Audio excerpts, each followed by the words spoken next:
Go. Good evening, everyone. Welcome to the Select Board meeting for June 3rd, 2020. I'll call the meeting to order. Tonight, get this to move, will be broadcast on RCTV, Verizon Channel 33, Xfinity Channel 22. Also available on Facebook Live at the link from RCTV as well as YouTube. Public comment is in the same format that we have been offering most recently. We ask that people send us in advance just a note that they wanted to participate, and then we will bring them into the Zoom room upon that taking place. The way to do it, please, to make sure you're sending us your name and address. Send us an email to selectboard@ci.reading.ma.us before the meeting by 5 p.m., and we'll move from there. Caitlin, we have just one person, is that correct? Correct. Great. Okay, and we'll bring them in at the public comment time. Just to reiterate to everyone in terms of resources, and Bob, I was able to get the fifth one onto it, I believe.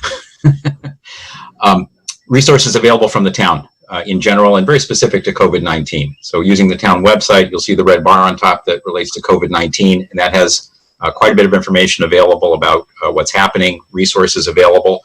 We want to make sure that residents know how to reach out and connect with the town. If you are using email for Human Elder Services, you're going to reach out to Kevin and Carrie, and their email is covid-19help@ci.reading.ma.us. If you are willing to volunteer, please reach out to Matt and Jane, COVID-19 volunteer@ci.reading.ma.us. And for general questions, covid-19@ci.reading.ma.us. You can also reach us by phone. So 781-942-6680. There'll be a menu of options, 1 through 5, that you can select. Again, if there's anything that's urgent, you should just be calling 911. But for other things, number 1, for non-urgent help, 2, if you want to volunteer, 3, for general non-urgent questions, 4, to subscribe to the Code Red Alert, and 5, the newest addition, to report a reopening business that is not following state or Board of Health guidelines. Tonight, we have quite a few things on the agenda that will require motions and activity. We're kind of doing an overview of the meeting. We'll talk about an update from the Board of Health. Kevin Sexton from the Board of Health is here to join us. In town updates, Bob will provide that. Then we'll go to Select Board liaison activities. I think Bob is going to cover town manager activities inside of COVID-19. We will take public comment. We do have the one public comment, one person who indicated they'd like to speak this evening. Then at about 7:35, town moderator is going to join us to talk about the the memo that he sent to us regarding holding a virtual town meeting, and Laura is here as well. We'll talk about that. I'll tell you a little bit about the task force and what we've been doing there. Next will be to consider voting to set a special election date. Next will be, we'll talk about temporarily changing downtown parking and outdoor dining. And there's an updated presentation and information that literally is hot off the press that we'll be talking through. We have a series of public hearings this evening. One of them at 7:50 related to the Meadowbrook liquor license transfer and change of operations. We saw a proposal at our last meeting, and tonight is a public hearing as well as a vote by the board. Next, we'll talk about a project on Grove Street and a request for temporary no parking restrictions on a section. Then we go into a public hearing related to the non-union classification and compensation plan. Next is a public hearing related to the water, sewer, and storm water rates. And in our packets, there's a lot of information in a presentation and some proposals that Bob has suggested here. Then Jane Kinsella, I think, is going to join us to talk about DPW policies, Article 4 in the Select Board policies. After that, we want to have a discussion about the Oakland Road parcel, as there has been a little bit of activity. And in talking with Bob a little bit, it would be good for the board to have a discussion about that, talk about what our thoughts are on how to proceed with that. We'll go to future agenda items, and then approval. We have the minutes from May 13th that are in the packet that we'll do with that. So without further ado, let me turn it over to Kevin Sexton from the Board of Health. How's everybody doing tonight? I just have a couple of things to go over with you. I sent Mark some information that he's going to put up on the screen. Mark, if you wouldn't mind, let's start with the open-closed FAQ. Might as well start with some good news here. As most people probably have heard, the governor did lessen restrictions on certain things last week. So this is a quick little FAQ the Board of Health put together to show what we have open, what we have closed currently. So you can see tennis courts are open. Obviously, there's a sign up for that, so that's why they have the court reservations to be made through playlocal.com.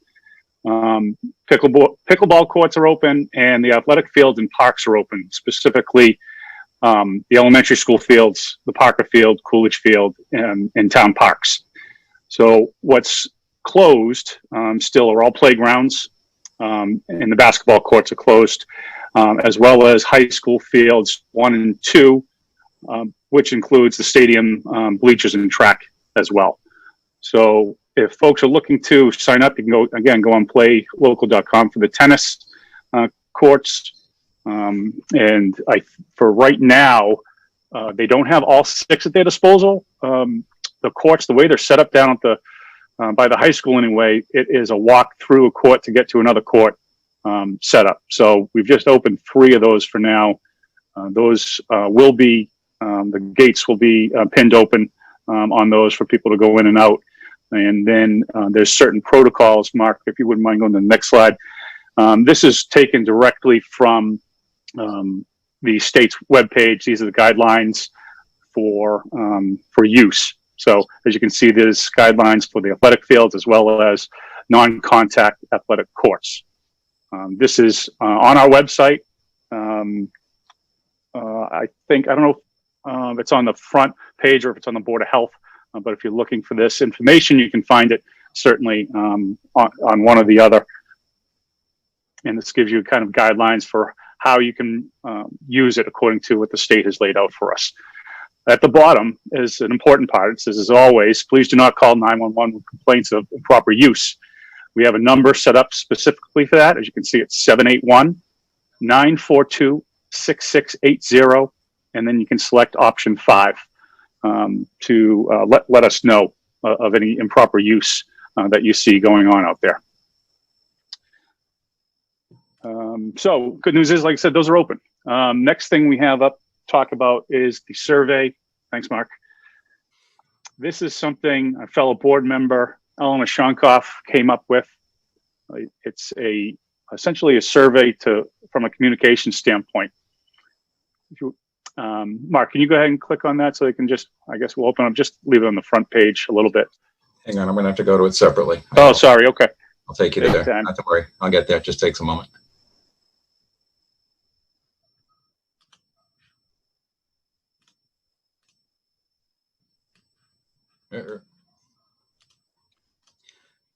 Oh, hang on. I'm going to open it in a separate window. Sorry. I'll bring you back to the picture and then I'll pull it up. Sorry. No worries. Kevin, just to clarify, the information you just presented is on the home page, on the front page. It's under the center column under news. Okay, great. Thank you, Bob.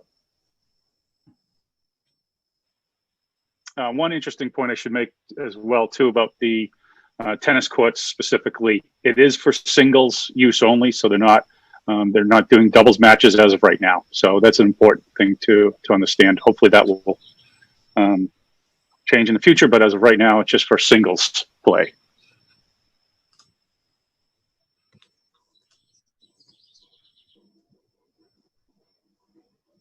Great. So the basis behind this is we're really interested to find out how folks are absorbing information.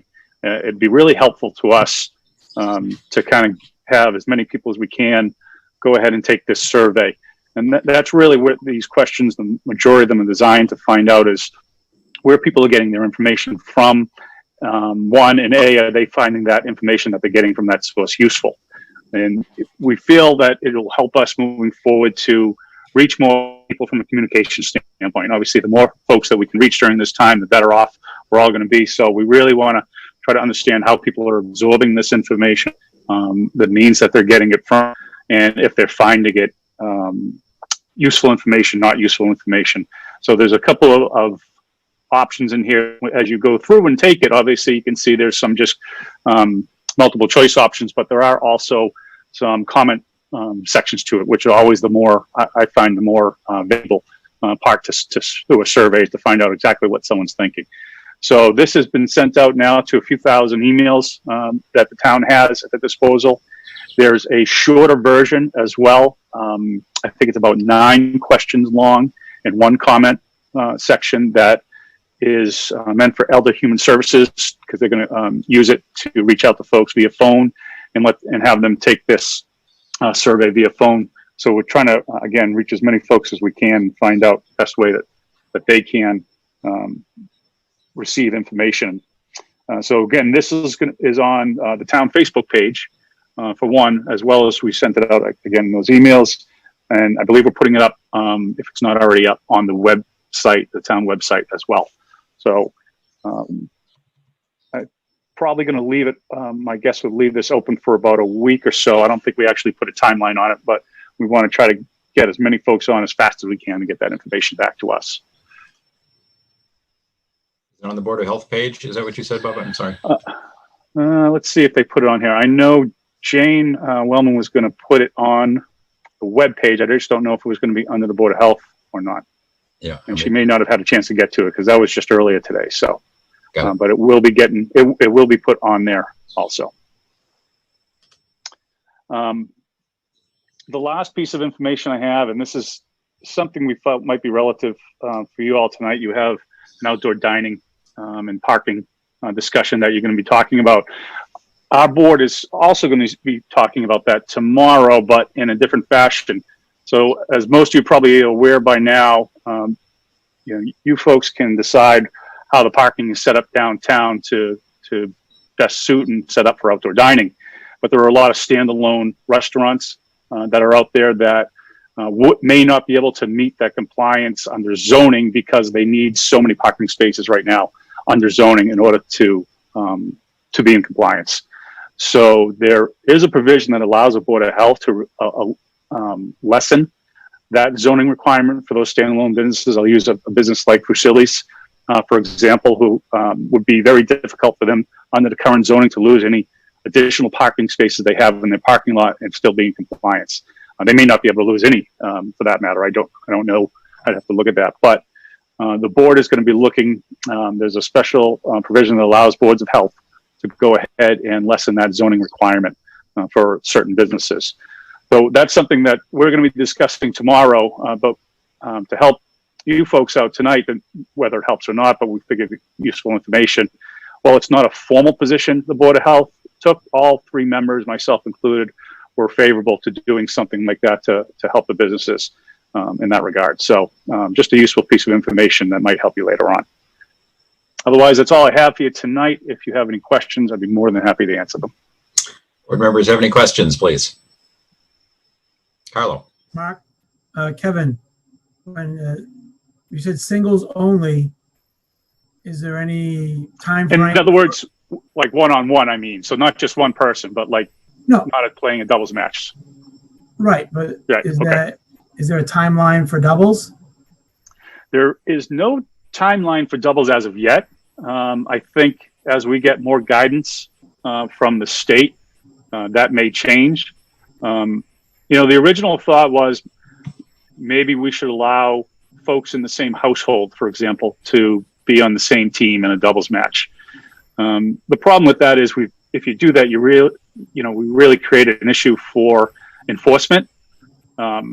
It's just, for right now, it's just a lot easier to limit it to singles matches, just so we don't have police running around all over town checking people's IDs to see if they're in the same household while they're playing tennis. We just thought that would probably not be a good idea or useful use of their time. All right, and what was the reason to not open the back 3 courts? Just because you have to go through one court to get to the other.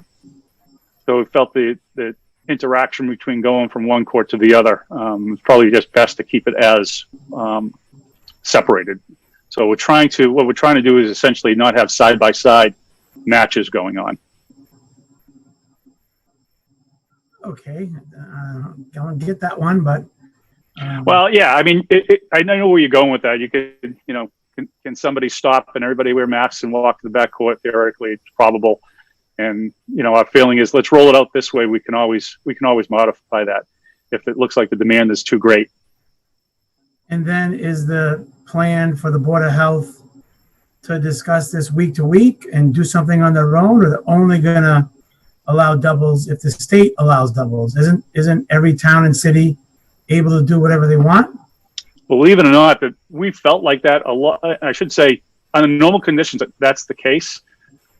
What we have been advised by town council is that we can't be more restrictive than the state, which is a change in the past. In the past, we could be more restrictive than the state, but we can't right now. So we're really using state guidelines because of that. All right, because I think that's good for the general public to be aware of, so they don't blame the town. Yeah, that's a good point, Carl. You know, because, you know, pickleball, from what I've seen, is typically played doubles. Typically. Yeah, and from what we've been told, it's their wildly popular game, which I didn't know until all this. Right, and tennis, I've seen both. Right. Singles and doubles. So, thank you, but I'm hoping, you know, a lot more things change, obviously, but, you know, Sure. one step in the right direction, I guess, but let's hope it keeps moving forward. Thanks. No problem. Kevin, the Board of Health at this point is still planning to meet weekly, roughly. Is that still part of your plans? As of right now, we're still meeting twice a week. Twice a week? That's our plans moving forward. You know, believe me, we'd love to make it once a week. That would be a welcome sight. But, you know, with going through all these phases over the next, you know, course of month and a half to 2.5 months, there's going to be a lot of reopenings. I feel like there's going to be a lot of need to continue at a minimum, unfortunately, of 2 weeks. You know, I have a sneaky suspicion we may have to add 1 or 2 in there, depending on how things transpire over the next month or so. Thanks. Vanessa? Oh, sorry. Ann, as I can't see your hand if it's raised or not, do you have any questions or comments? I don't. Thank you, Kevin. Thank you, Mark. Any other questions from board members? Seeing none. Bob, could you do the town update, please? Certainly, thank you. Just 5 quick things. One, this week on Monday, the command team started to discuss and review outdoor dining. There'll be more later in the meeting on that. We also began what's a pretty intensive process of filing for reimbursements. The first operational period was declared from early March through May 31st. We'll apply first to FEMA, and a lot of the eligible costs will be reimbursed at 75% sometime within the next few years. And then there's some other CARES Act funding, of which Reading has I guess I'll say an allocation of over $2 million, but we still have to apply for it. And that will supplement any items not covered by FEMA and the 25% not covered by FEMA. So it's still too early to get a cost estimate, but as soon as we have one, we'll share that with you. We were able to, if you will, front the money that we've needed so far. The facilities budget, because buildings were closed, had a fair amount of energy savings, so we were able to buy PPE that way. Third item, which we'll also review shortly, town meeting safety planning. Fourth item, as a review, or as a reminder, sorry, next Wednesday, June 10th, the library materials are having a return event from 10 a.m. to noon. It's at the high school field house parking lot, just as the mask giveaways were, right behind the field house. And lastly, the Recreation Committee meets tomorrow, and they will announce after that the status of all their summer programs. That's all I have. Thank you. Great, thank you. Questions from board members? Aaron. Quick question, Bob. Could you, thank you for that update. Could you repeat what Reading's allocation was from the CARES Act? 2.2 million. Love it. Okay, thank you. Yeah, don't spend it all in one place. Right. Other comments? Ann, I'm going to check in with you. All set. Thank you, Mark. Great. Any other questions, comments? Nope. Kevin, thank you very much. Are you planning to stay on for the dining discussion, or are you going to head off? Welcome either way. I shouldn't put it that way. You're welcome to stay if you would like, but that's not coming up. It's 3 more items down. 3 more items down. Okay. Maybe it would be probably good to stay just to hear. And I'll go back to my board. They're 2 separate pieces, really, but it'd still be good to hear. Yeah, I think I will. Great. Thank you. Awesome. Okay, let's go to public comment. Is it Mr. Peddle who is joining us? Yes. Yep. Can you please let him come in? All right.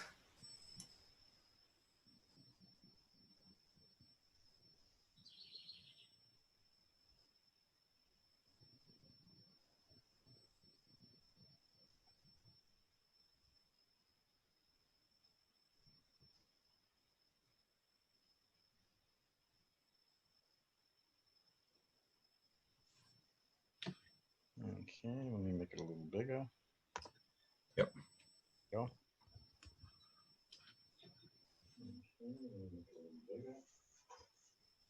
Okay. I think you are with us. We see that you're here. It looks like you're not muted. Okay. If you could please just say your name and address and then your comments, please. Okay, my name is Ed Peddle. I live at 273 Grove Street here in Reading. Thank you. Oh, and please go ahead with your comments. Sorry.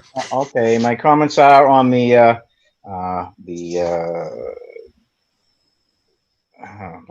water project that's going to be going on Grove Street starting shortly, and the parking restriction.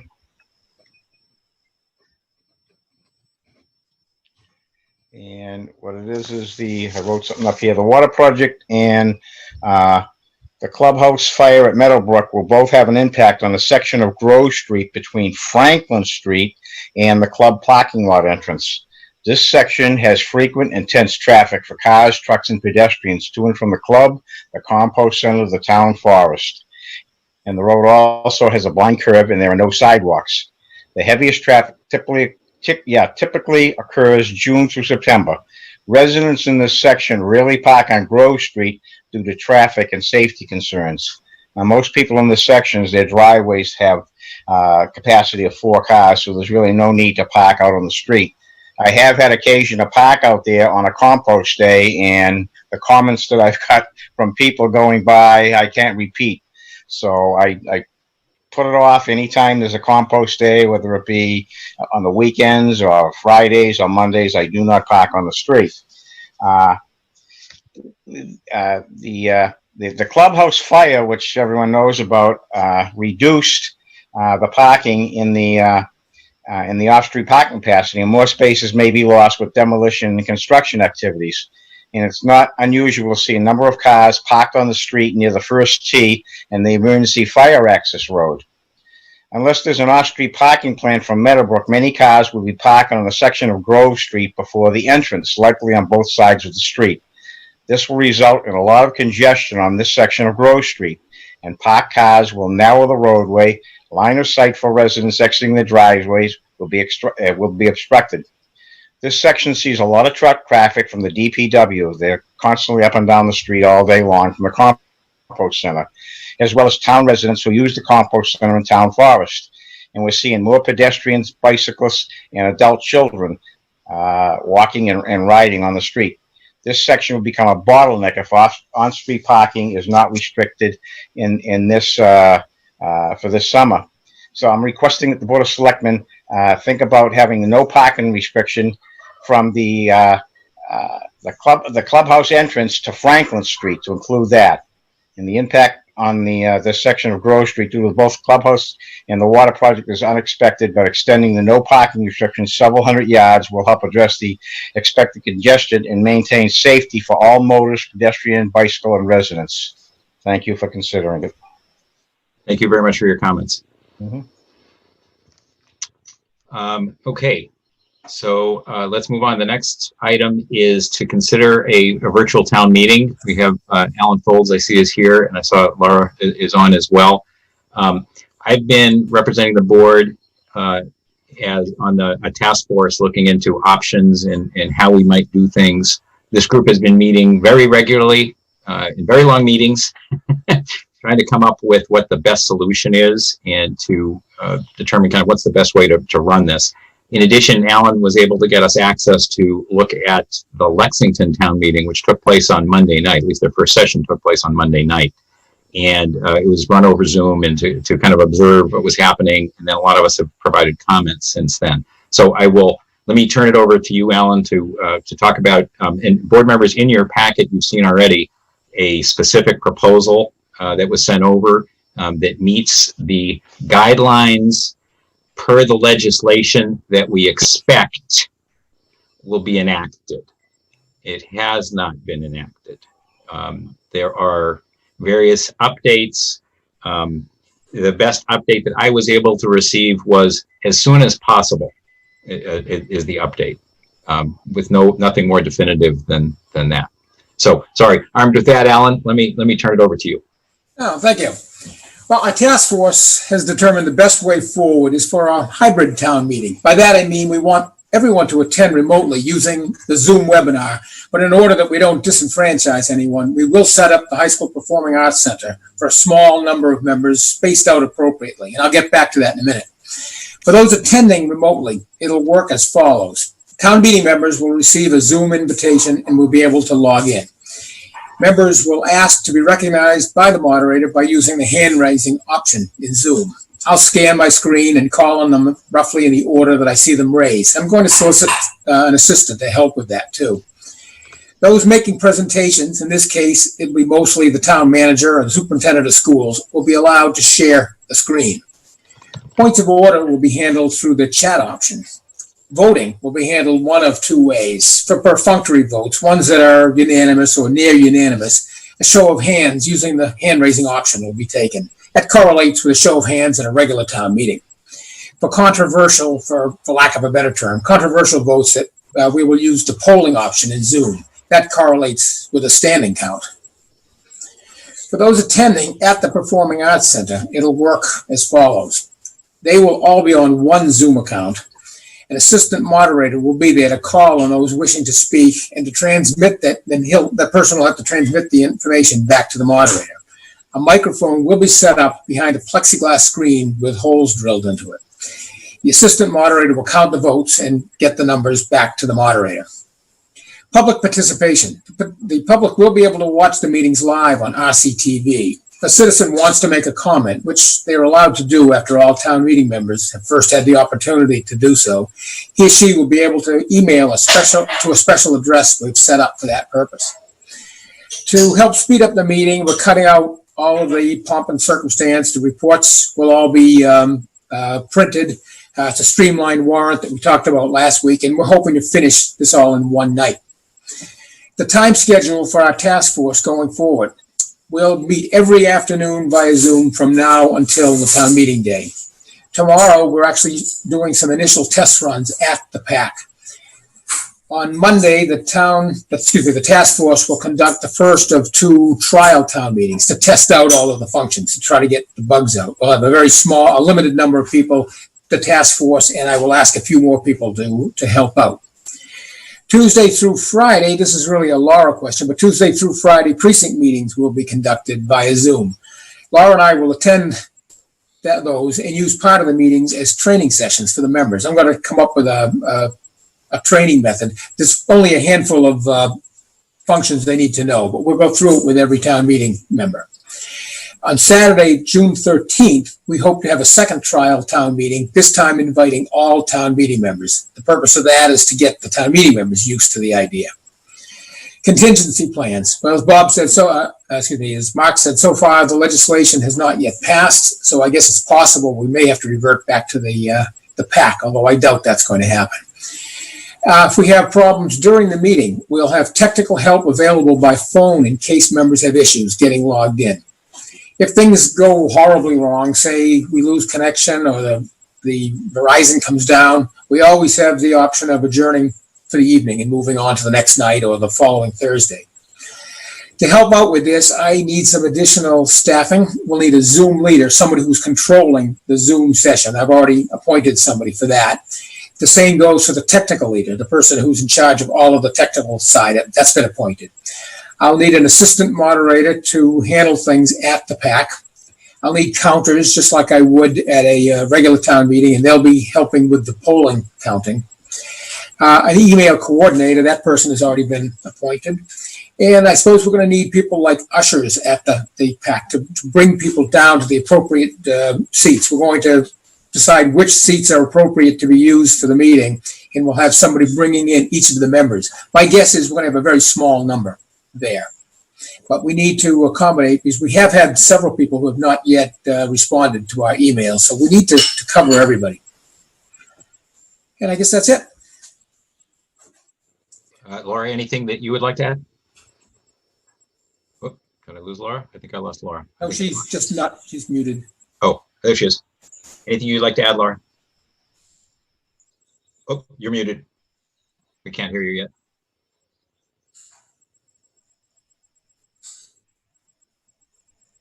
Still muted. There you Sorry go. about that. I had a problem getting my mouse active. So I think Alan pretty much covered it.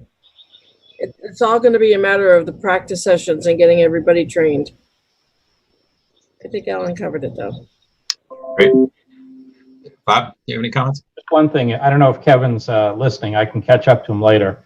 I think we'll probably want to come and bring the plan for the physical space to the Board of Health either next Monday or next Thursday. That's a good idea, yes. Okay, that's great. So Paul Jackson and Gregor Burns are working on that, so it's probably going to be ready on Monday, but stay tuned. Yeah, we should probably reiterate that. So Command now is fully in the loop in terms of the discussions and participated in today's meeting. We've had representatives from town IT, school department, town manager, Laura, Alan, myself. We have a citizen who's been involved with it as well and participating in the meetings. So it's been, there's been a lot of discussion, trying to think about most of the issues and to make sure there's a plan that can accommodate most people very well virtually, which is by far the preference. And then for those few that aren't able to do it that way for technology reasons or lack of technology reasons, then we'd have a location for them to be able to attend safely. So one thing I would like to mention is I did attend the webinar that the MMA put on today for the town meeting and elections. I don't know if anybody else had a chance to attend, but it was very helpful. And some of the stuff that was mentioned and talked about is we covered in our conversations. So I think we're in pretty good shape. Questions from board members? Mark? Carlo, please. Oh, you're muted. Alan, how did Lexington go in your opinion? They had some relatively minor problems, but I thought it went very well overall, especially considering they were the very first ones. And they're going to have another night, you said? Actually, tonight is their second night. I think they're hoping to finish tonight. And similar, I don't want to say the similar warrant, but are they doing an abbreviated warrant? Yes, they had a 30 article warrant. They've cut it down to, I believe, 12. It might be a little bit off, but that's roughly the percentage. Okay, thank you. Didn't they cover like 27 articles on the first night? Because Well, you're right. They actually are covering all 30, but they did a consent agenda, which put a bunch of them together. So you're right. I think they have 3 or 4 left now. And one of the ones that they covered in the first night was the zoning. Oof, Wow. overachievers. Yes. Mark? Please, Vanessa. Thanks. I don't have any questions. I just wanted to thank Alan, Laura, and Mark, and everyone who's been involved in organizing this. I cannot imagine how much of an effort this has been. So just thank you for making this possible. I know it's been very challenging. Hi, this is Ann. I'd just like to echo that. And one question, probably to Laura or to anyone, is how precinct meetings are planned for. So a written notice will be going in the mail tomorrow with the dates and times of the precinct meetings, and as well as an email going out. My plan is to have all the precinct meetings next week. They'll be approximately 30 minutes long each, 30 minutes to an hour. Each precinct will receive a notice of what the agenda will be because each precinct is a little bit different. That notice will be sent out via email as well to each one of the precinct members that we have email addresses for. Did that answer your question, Ann? Yes, thank you, Laura. One of the things that we have heard about and expected, and Alan mentioned it, one of the key success factors is allowing everyone to do an actual practice session with us. So even if you've used Zoom before, or you're very computer literate or not, the opportunity to do that practice session through the precinct meeting is a really important factor to success. Just to make sure that everything is working, you know how to raise your hand. It just will make the meeting much smoother if we can get as many people as possible to attend those precinct meetings and have that practice. Also, at those precinct meetings, there'll be tech support. There'll be multiple tech support people from the town and schools who can help people individually with any issues or concerns that they're having. And that's a great opportunity to do that. Much better than 7 o'clock on the first night. Right. Mark, Karen. I just want to thank the task force as well. This is a tremendous accomplishment to put this together in such a short amount of time, and I'm looking forward to the first ever virtual Reading Town meeting.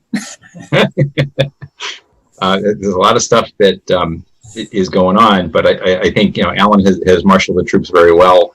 It was great that Lexington was able to go out there, and a number of us could watch a little bit to see what was going on. And I watched for just for about an hour, and it was flowing well. Everyone needs a little bit of more patience, but they were able to get going, and it flowed very nicely. And I think people were able to register their votes, their concerns, their questions. Any other questions or comments from the board? All right, then. In that case, we have two motions related to this that have been structured by town council. I'm going to bring them forward here.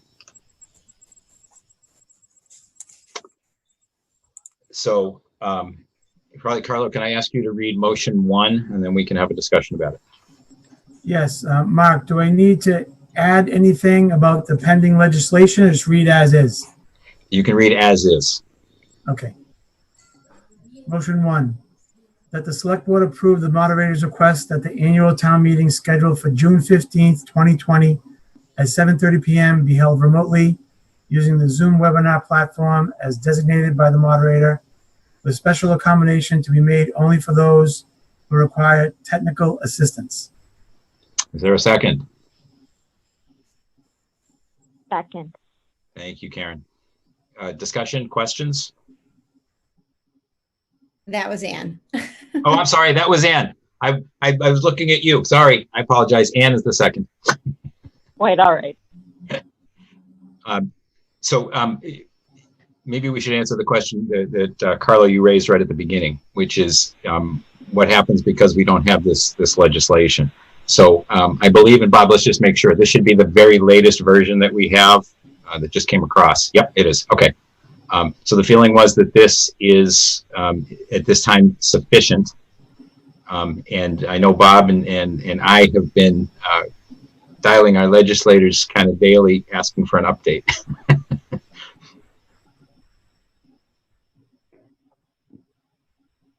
Any other questions or comments here? Mark, I have a question. Oh, sorry. Vanessa, why don't you go ahead? Thanks. I did see a note from Alan regarding being in compliance with the ADA. Have we made it clear that anyone who needs special accommodations beyond just from the technology, that those are available as well?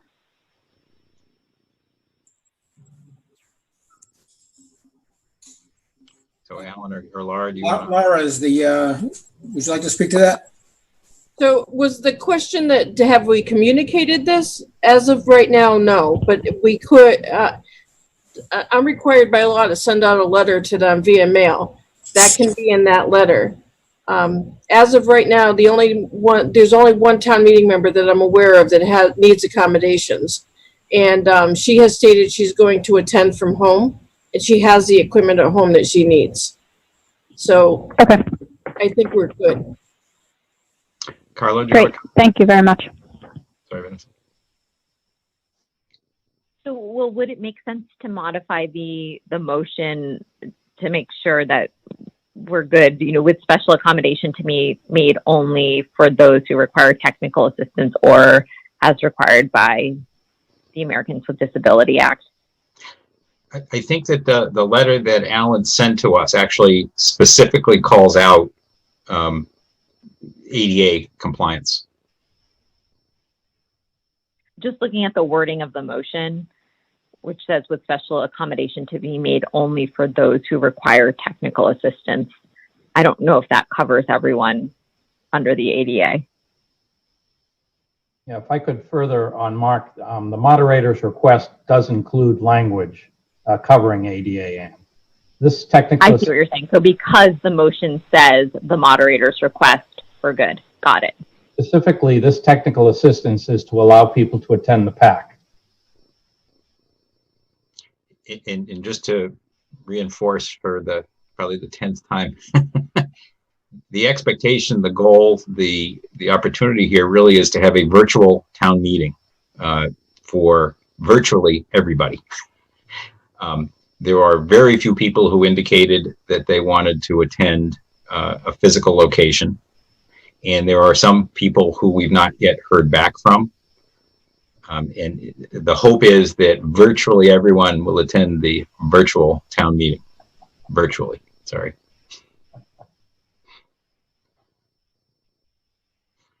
Mark, if I could share a screen, I can answer maybe Carlo's question also. Please, let me turn mine off. There you go.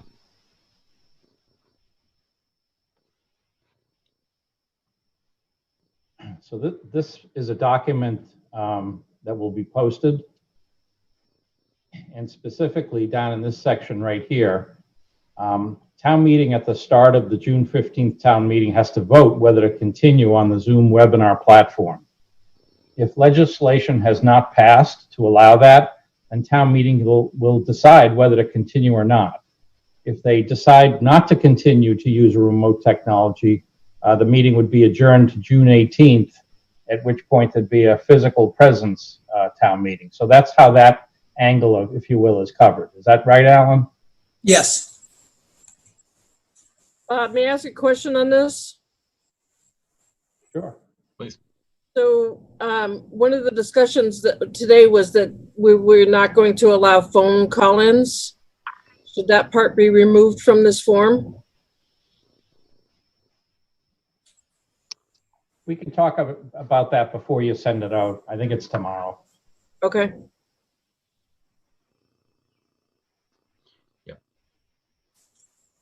Yeah, we had talked about the difficulty for phone participants, particularly in kind of indicating that they want to speak and voting.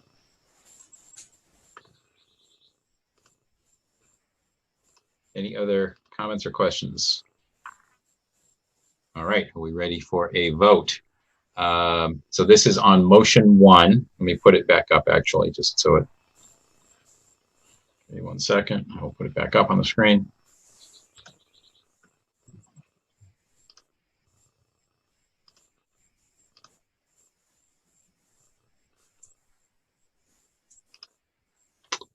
Okay, so we'll go through the roll call. Carlo. Yes. Karen. Yes. Vanessa. Yes. Anne. Yeah. And Mark, yes. We're 5-0.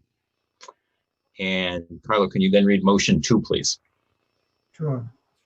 Move that the select board approve and issue the notice regarding the remote town meeting as presented for the board's consideration. Is there a second?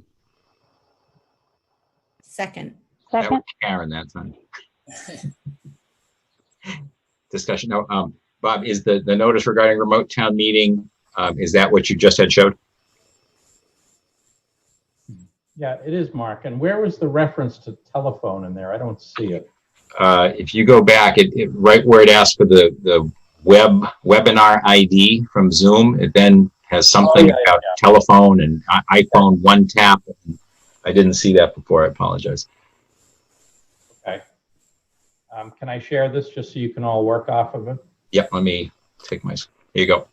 It's good practice.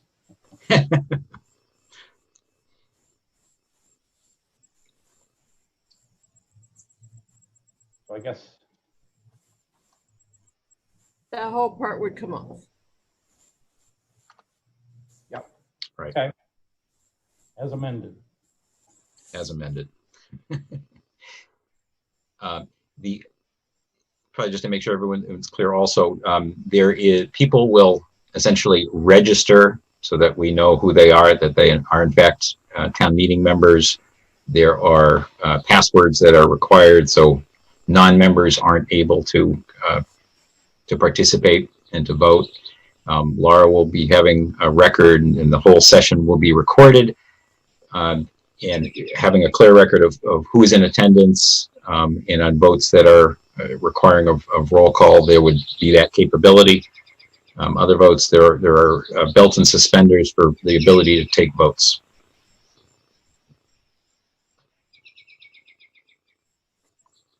Carl, do you have any questions? Oh, no, I'm good. Oh, sorry, I saw you unmute. Sorry, I use the queue if I see somebody unmute. Any other questions or comments? Vanessa, you're unmuted too. Nope, all set. Ann? All set, thank you. Okay, so then let's take a vote. I'm gonna follow on my screen again. So Carlo? Oh, you're muted. Yes. Karen? Yes. Vanessa? Yes. Ann? Yes. And Mark, yes. So 5-0. Thank you, folks. Thank you. Okay, let's. Thanks, Alan. Yeah, thanks, Alan. Okay, next on our agenda is to consider voting to set a special election date. So, Mark? yes, Excuse me, Mark. I'd like to recuse myself at this point. thank you. And Karen, Can you please let me know when this topic is over? yeah, Karen, would you mind letting Vanessa know when we're finished? Sure, I can do that. Thank you. Great, thank you. So, per our last discussions, what has changed? So, legislation came out of the Joint House and Senate Committee. It went to the House, and I believe it was passed yesterday by the House. Ann, am I correct on that? I believe that's correct, and it may have been amended slightly. Yeah, I think I heard it was amended today and the House was going to vote. I didn't hear if they did vote. One of the amendments was to have the state add prepaid postage. Yes, that sounds right. Okay. But it came from initially a joint committee, a joint House and Senate committee is what put it forward. And maybe each of us can share if there's any other information that we've received since. My information was that the Senate is, again, other than potentially slight amendments, is interested in taking this up. It sounds like early next week is going to be their exact timing. But the focus is on safety for September and in November to allow local elections to correspond and to have those safety provisions prevailing for elections that continue, other elections that would take place in this window. Does anyone have other updates or any other updated information beyond that? Mark?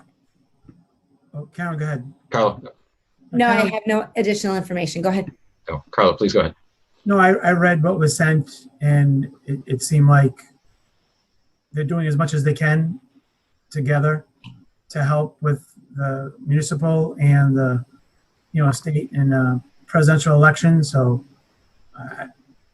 again, we don't know definitively, but it sounds like, and I think a lot of us were along those lines of thinking that there would be guidance for the towns because there are still maybe a handful of elections. I know North Andover had one yesterday, or maybe there was two yesterday. I don't recall.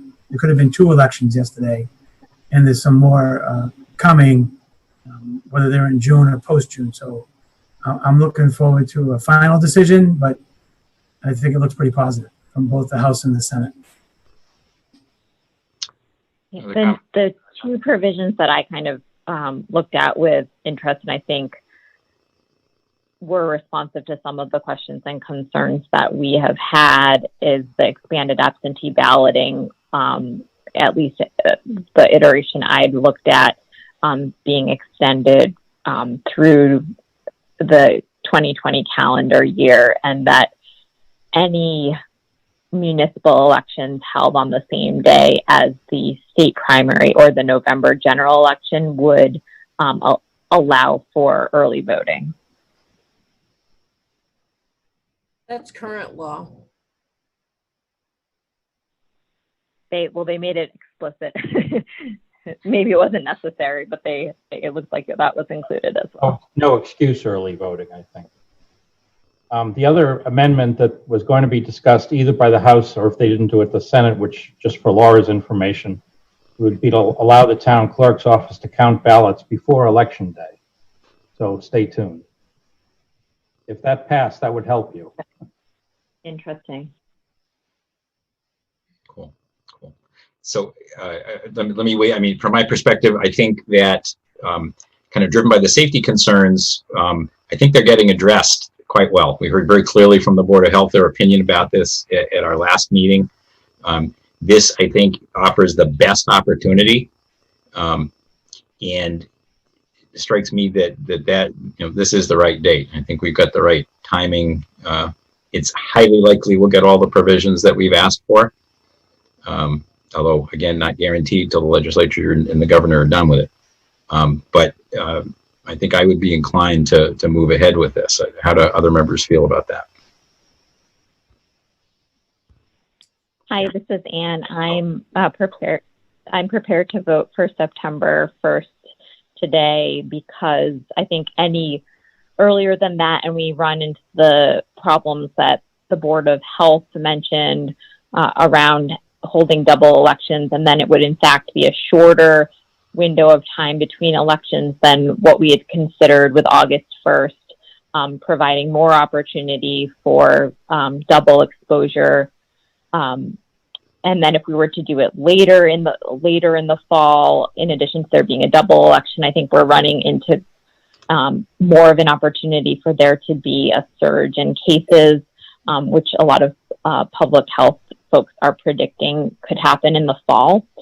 And I think we heard pretty clearly from the Board of Health that regardless of this additional safety concerns the state might set, September 1st and a combined election is the safest way to conduct the two elections in a combined election. So I think everything else that the state is going to do is excellent. And it was certainly very much what I had hoped for, particularly around the expanded absentee balloting, to allow people to vote absentee based on concerns around COVID-19. So I'm prepared to vote for September 1st. And additionally, it sounds like the Board of Registrars has a path forward around the objections that have been raised and the concerns that folks who say they've signed the petition have raised. So it looks like there's a path forward there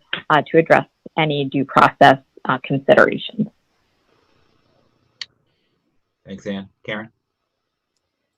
I thank you both. You've done a great job of communicating all of the reasons. I have nothing further to add. I'm ready to vote for September 1st. That being the case, let me put up a motion. Mark, may I comment? Oh, please, Laura. So I just wanted to let the board know that I worked the North Andover election yesterday. It went off without a hitch. It was a pretty steady flow of voters. but it was interesting to see all the safety precautions that were put in place. And, you know, I just wanted to let everybody know that there's some ideas that we'll be bringing to the command to set the September 1st up for us. Great. And so the board knows also, we've been communicating with the command team about the fact that there will be an election and just what precautions they would want to make sure of. And so they're up to speed on the discussions, and I think are prepared to work with Laura to make things happen. Right, and I think we heard last week, and if you could confirm this, but it seemed that, you know, we would be able to get the best PPE or the most recommended PPE for our poll workers, and that Laura is able to configure the field house such that they can maintain distance.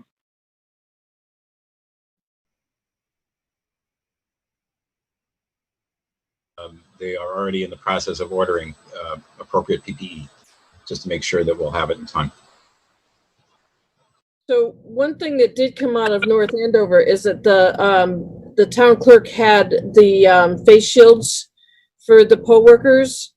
Not one used them. They all refused. They all wore a mask. So when they came into work, every poll worker received a bag, and in that bag it had a small thing of hand sanitizer, gloves, mask, and the face shield, and their own pens.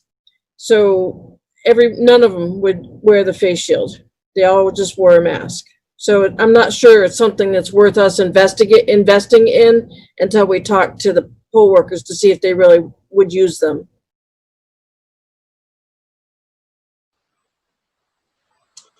Carlo, hopefully you're able to see a motion on the screen, and if so, could I ask you to read it, please? Yeah, I just have a question. Oh, please, sorry.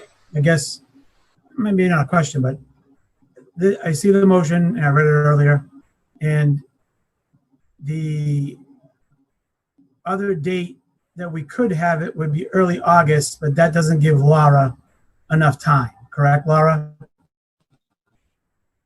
Well, legally, yes, it does. So,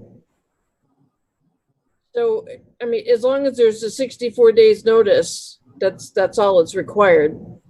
So legally, yes, but does that answer your question? Yeah, I mean, preference, I'm guessing not, but legally, yes.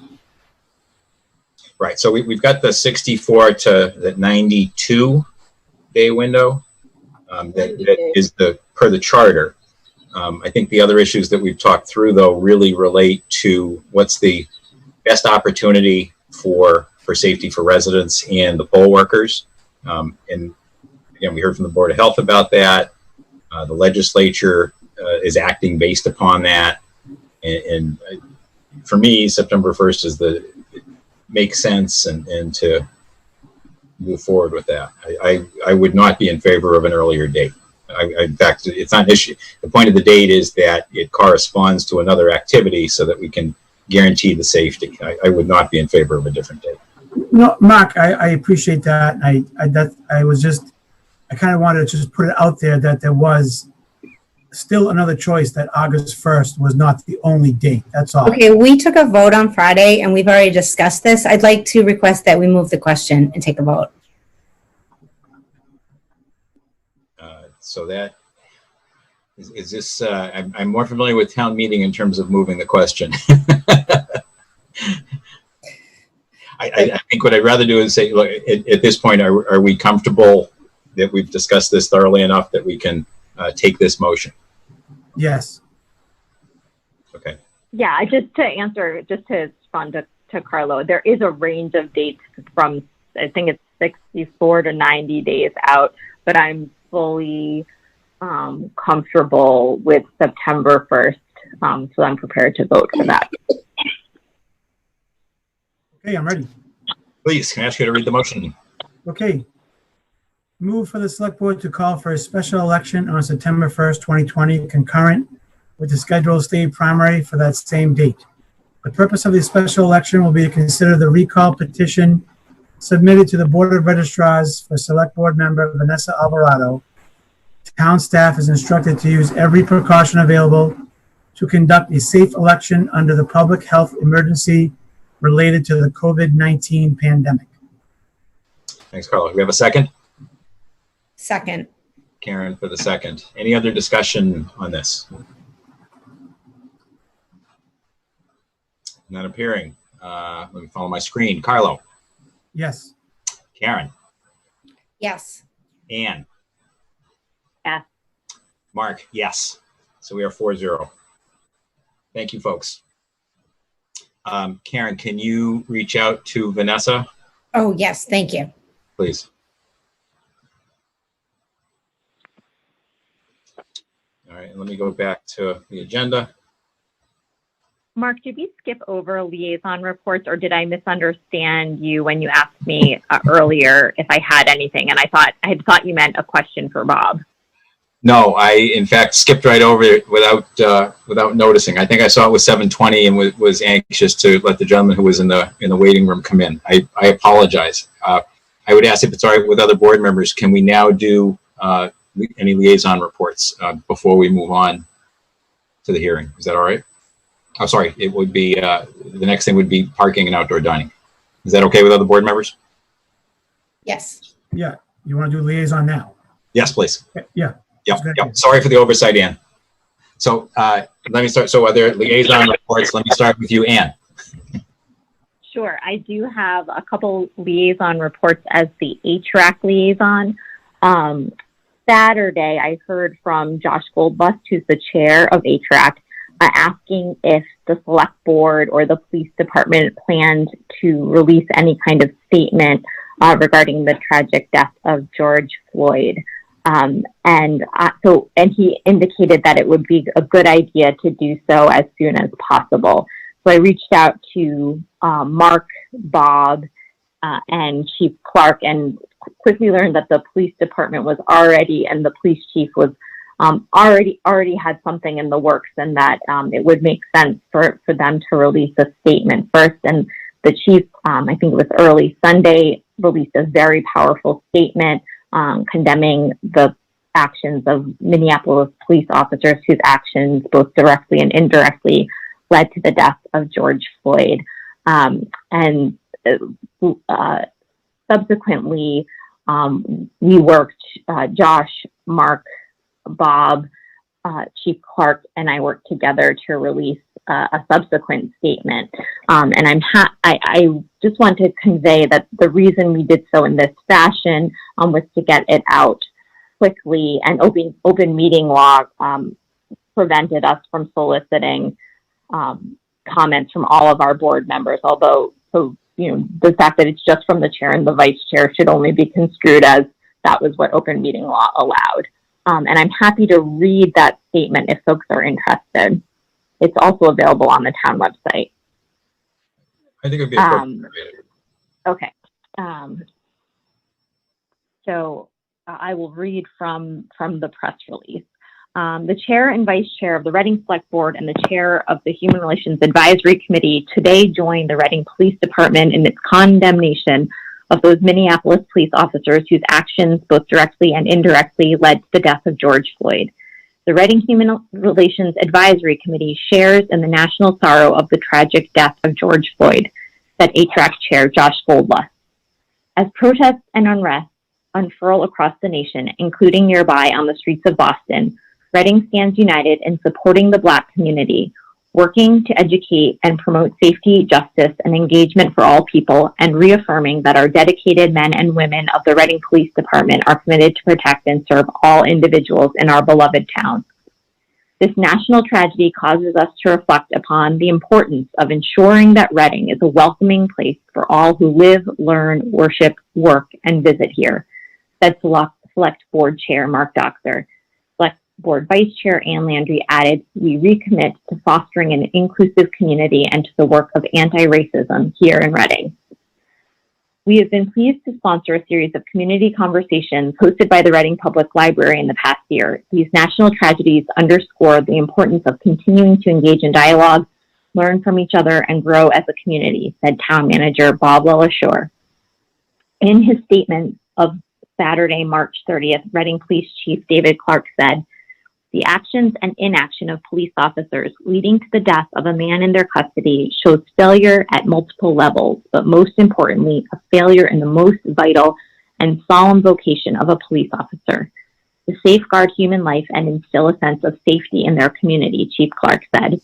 These actions stand in stark contrast to the standards that the vast majority of law enforcement agencies, including the Reading Police Department, work to uphold every day. HRAC refers residents to the following resources they may find helpful at this time. And then there are links to the NAACP We Are Done Dying campaign, and then other anti-racism resources that you can find on the town website or the town Facebook page, as well as HRAC's Facebook page. So wanted to update you on that. Also from HRAC, and I know Carlo has been included into this as well, given that we're both chairs of the ad hoc committee. Excuse me one moment, let me just pull up this next update. So there are active discussions to plan an event which will show solidarity with the Black community here in Reading. A physical, peaceful show of support and a commitment to pursue justice for people of color here in town and beyond. Planning seems to be headed right now by Reading Embraces Diversity, and it is involving a large cross-section of the community, including the town, police, HRAC, students, educators, and many civic-oriented groups. The event will be held on Saturday, June 13th, starting at 4 p.m. Details to follow. Community members can start preparing signs and stories they'd like to share. To get involved and to get more information, you can contact Reading Embraces Diversity and check out and follow their Facebook page for more specific information as it is published. That's all I have. Thanks, Ann. Other liaison reports? Mark? Please. Thank you, Ann. Yeah, I was on that meeting along with Ann Monday night. It was very productive. I know they're meeting again tonight. There was a good 15 to 20 people on the Zoom call, and we broke out into smaller groups and shared our ideas and our thoughts and how to do something positive. So I thought it was great. I know there's a lot of work going on behind the scenes by many different people, and I know they're reaching out and to the police and fire and public safety and board of health, and just to make sure it's a safe, responsible event, which I'm sure it will be. And there's a I don't have a report, but there's a recreation meeting that was supposed to happen last week that's happening tomorrow. So I'll be attending that. And I think, as you mentioned earlier, Bob, about summer camps as kind of the main topic for that going forward with guidance from what the governor said. That's all I have. Thanks. Thanks, Carlo. Karen, any updates? I think we're good for now. We've continued to work with RMLD and town staff on green communities and the methane gas audit, but no real reports. Thanks. Great. Vanessa, anything from you? No, all set. Great. Sorry for, Mark, I'm sorry, Ann. Mark, just one, I apologize. One additional HRAC update. They are meeting tomorrow night at 7, and I know at least as of last week, there weren't any applications for the open positions. It's possible more have come in since then, but certainly would encourage people to apply. And I imagine that recent events might spur some interest in these open positions. Thank you. Great. Thanks, Ann. And in fact, we have Vasquez meeting next week. Is that right? Yeah, great. So lots of activity. Yeah, we'd love to encourage volunteers to any and all groups other than, at this point, the Finance Committee, which is full, which is wonderful. But all the other volunteer boards would love to have people applying for it. Thank you. Okay, nothing else on liaisons? Okay, so a question for board members. The Meadowbrook hearing, the participants in that are in the waiting room. I'm wondering if we would consider taking that item next, and then we'll come back to the downtown parking and outdoor dining. That's fine with me, Mark. Is that okay? Ann, is that all right with you? Yes, certainly. That's fine. Vanessa, you all right? Okay, great. Caitlin, could I ask that you invite those? Before you do that, can I just ask Jean? Jean has a presentation that might have helped the Meadowbrook issue. Jean, Oh. do you think it matters? Can you go second? We can't hear you. What I'm going to be talking about may be helpful to Meadowbrook, and I literally have 5 slides. Okay. So I'm happy to present that, and then if you want to go into Meadowbrook and circle back, we could do it that way. That sounds like the right approach. Is that all right with the other board members? Should I let them in so that they can hear the presentation? That's a Sure. good idea. Okay. Thanks. Okay. Jean, do you want to drive slides? Yes, please. Awesome. Can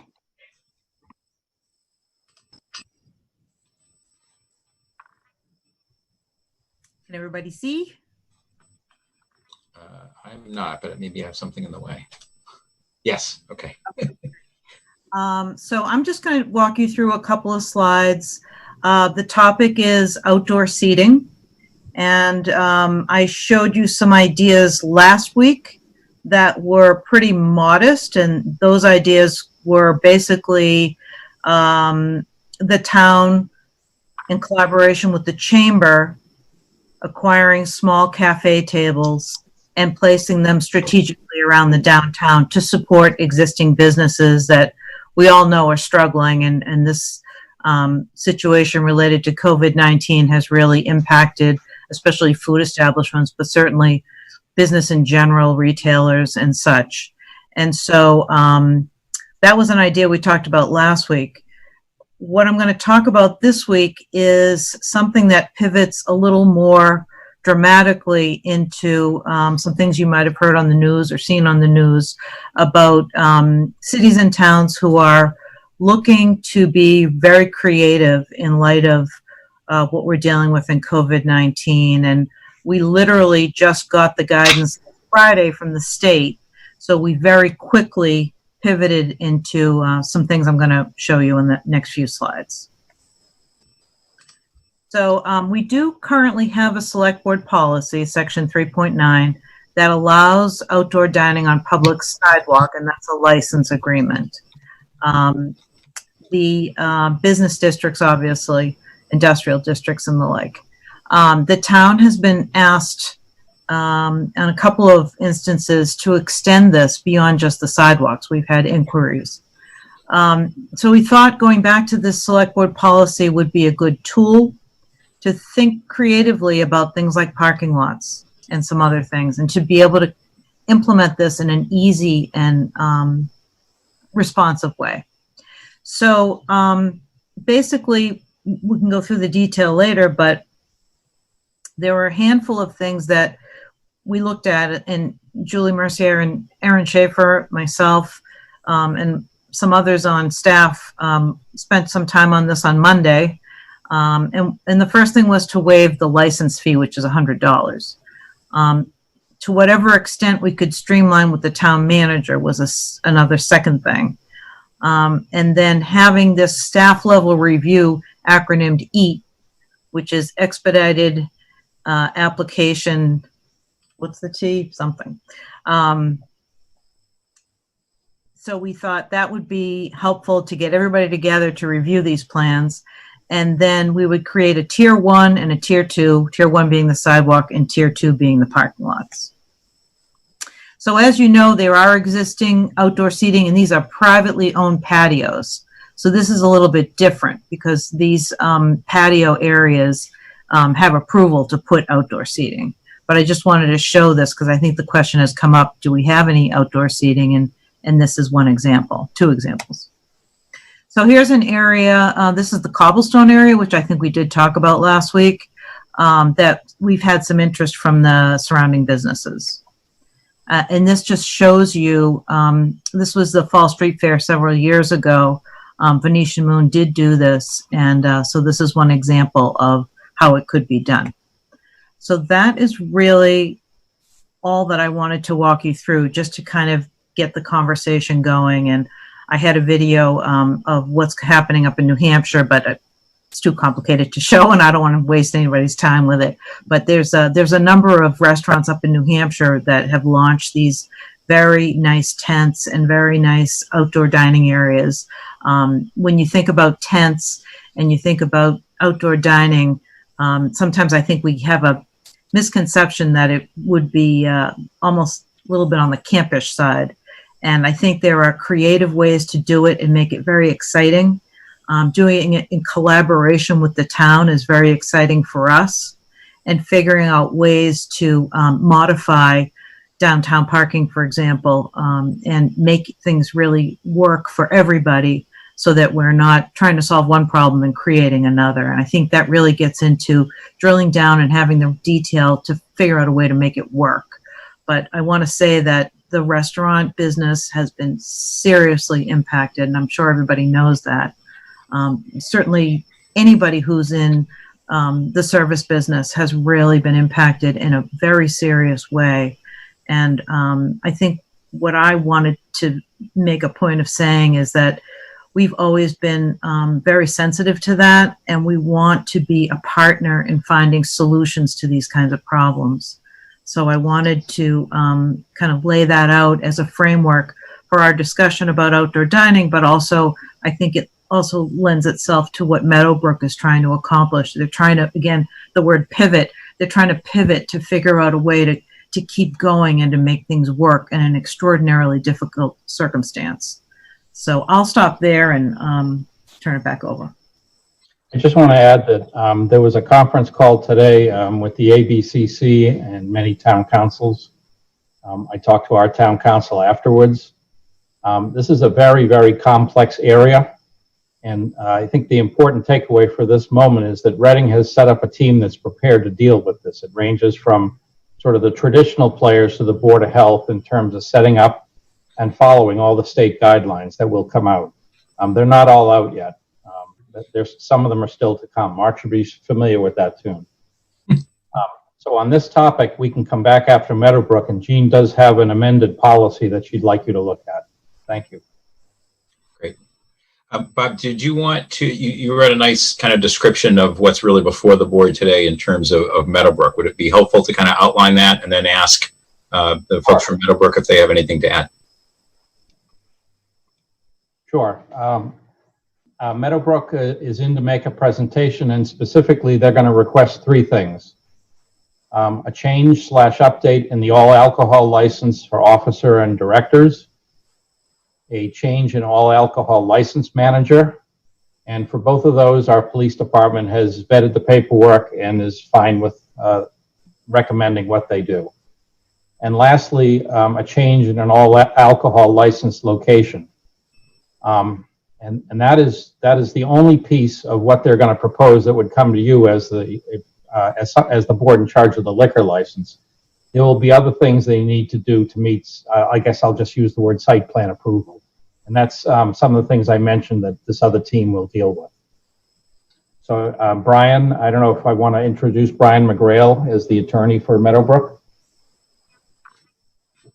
You're muted, Brian. You're talking about yourself first. Thank you, Mr. Chair. Thank you, Bob. Thank you, members of the board. For the record, my name is Brian McGrail. I'm the attorney representing Meadowbrook Golf Club Corp. of Reading, Mass. With me tonight is Sally Mason-Bamer. She is on the screen. And also, we have one other person who is our proposed manager, Laurie Batchel. I think she's in the waiting room waiting to be let in.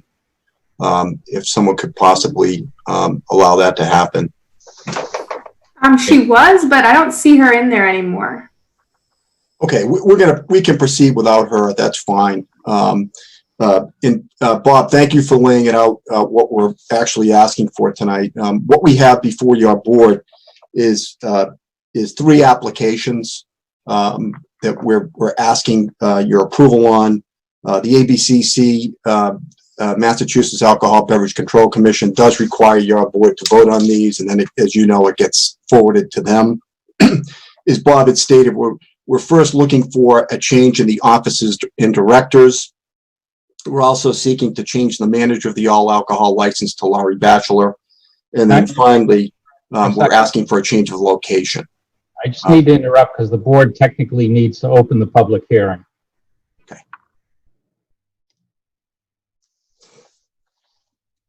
Sorry about that. So Carlo, can I ask that we need to find what page the notice of public hearing is on and then ask you to read that. It looks on page 25, I think. It's the legal notice, Town of Reading, in the packet. I think it's page 25. Thanks, Bob. Are you able to see that? If not, I can project it if that's easier. Yeah, I can too. It's quite small. Yeah.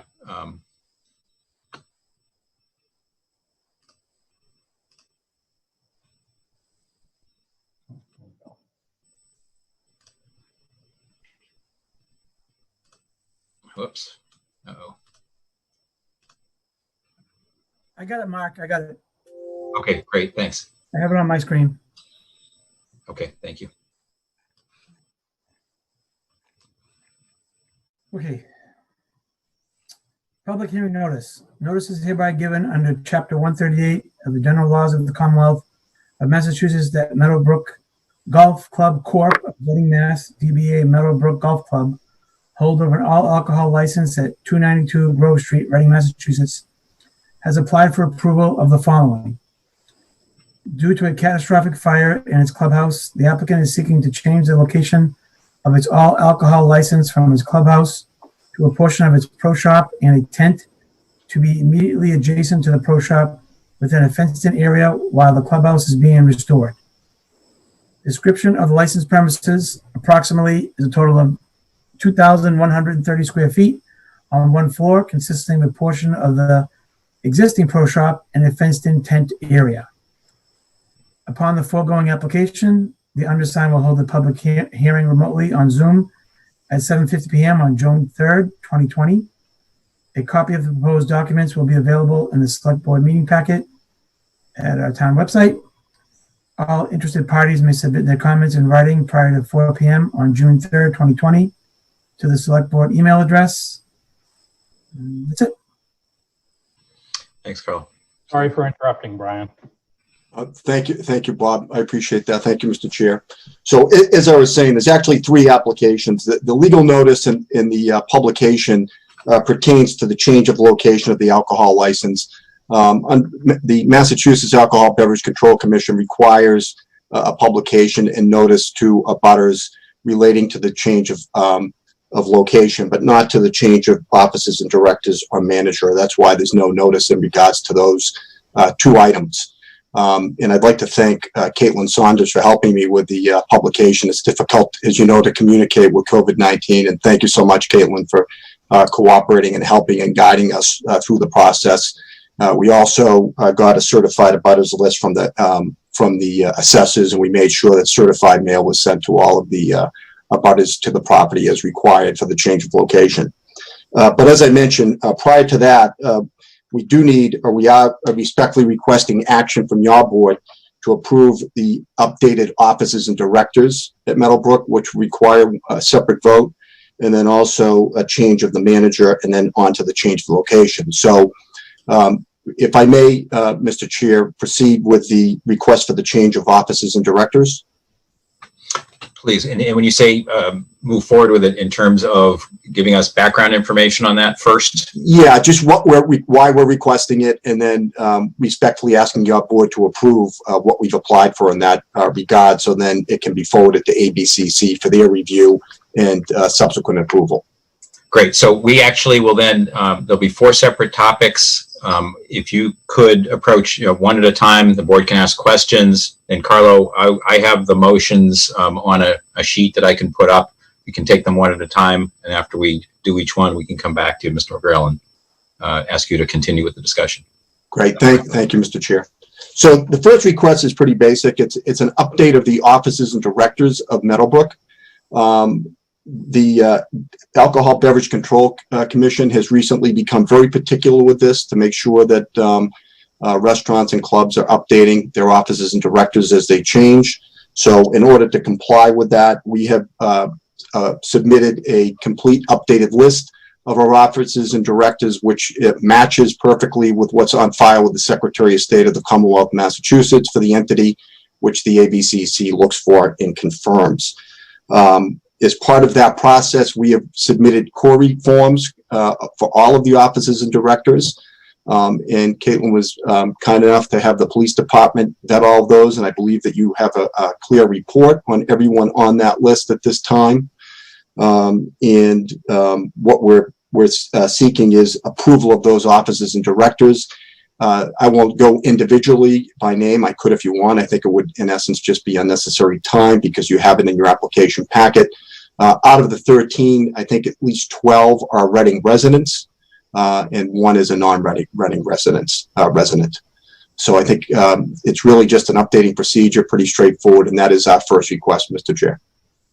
I just need to, thank you. I need to correct myself. I think that what we need to do is stop at the end of each of your requests, let the board ask questions. At that point, and if there aren't any other comments, we then have to close our hearing as the first motion we accept. And then we'll take subsequent motions on the change of officers and directors, change of manager, and all alcohol license location. Just to point out, Mark, you don't want to close the hearing until the last item is done. Oh, okay. Oh, so these are upside down. Okay. All right. Great. So then I go back to the initial part. We can approach it as we said. Yeah, and they are upside down. I just thought it was better to take the officers and directors, the manager, and then the location first, because that's how ABC specified to me how they wanted it done. Okay. Do board members have any questions about this piece? And as you're doing that, I'm going to attempt to change the slide and change the order of the motions. Any questions from board members? Okay, putting the pressure on me to get this done. No, I'm good. Ann, anything? All set, thank you. Karen, Vanessa? Oh, Vanessa, we've lost you for a minute. Are you back? Yep, I'm here. No comments. Thank you. Okay, so in that case, let me. So, Carlo, can I ask you to read the first motion?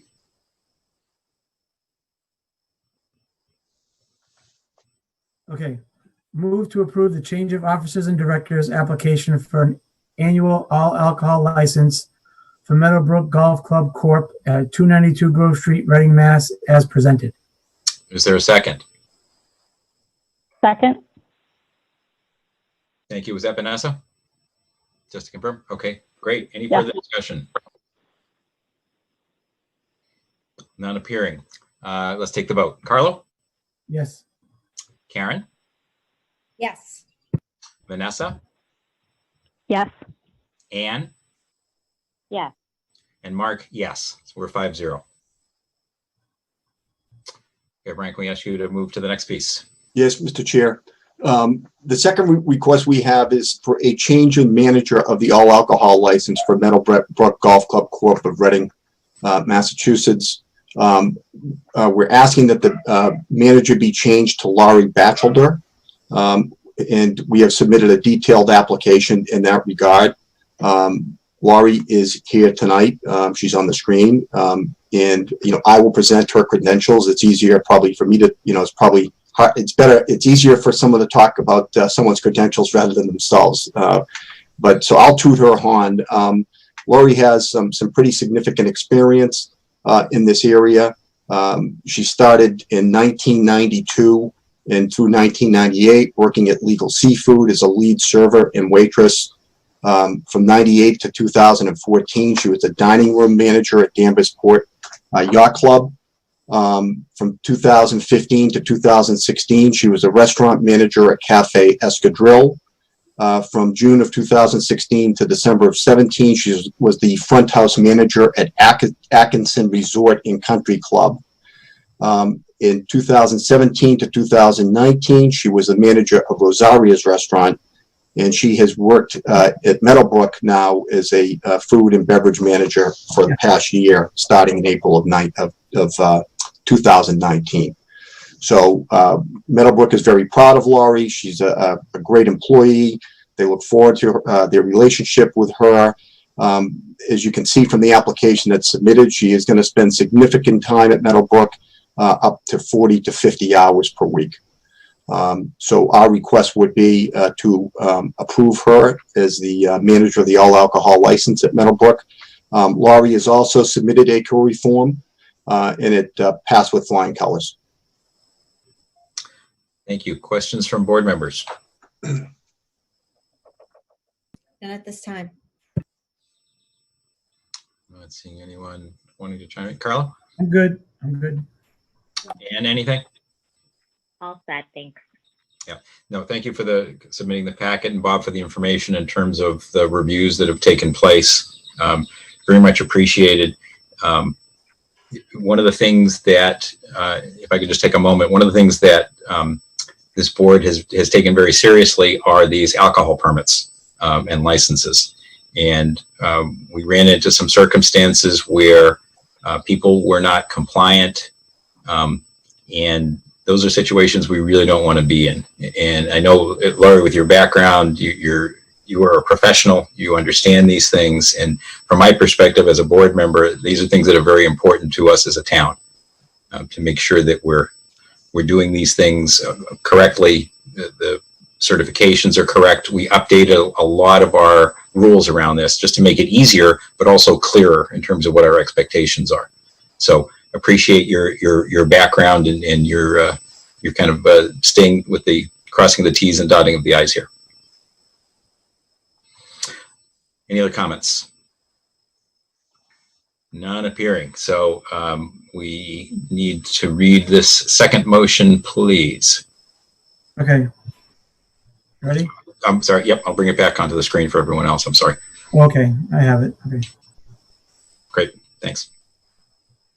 Move to approve the change of manager application for an annual all alcohol license for Meadowbrook Golf Club Corp. at 292 Grove Street, Reading, Mass. as presented. Is there a second? Thank you. Sorry, I didn't see. Was that Vanessa? Yes. Thank you, Vanessa. Any other questions or comments from the board? None appearing. Okay, my order has shifted here. I apologize. Karen? Yes. Carlo? Yes. Vanessa? Yes. Anne? Yes. And Mark, yes. We're 5-0. Thank you. I'll take this off the screen. Now the location, is that the next piece? It is. Please proceed. Thank you, if I may, Mr. Chair. Again, Sally Mason-Bamer is here.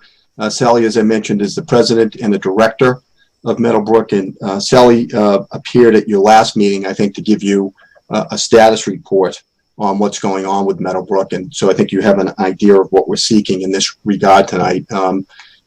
Just to recap, and as you know, on April 17th, Meadowbrook suffered a catastrophic fire in their clubhouse, basically destroying it to a certain extent. And what they're seeking is a temporary approval of the relocation of their all alcohol license while the clubhouse is restored or reconstructed.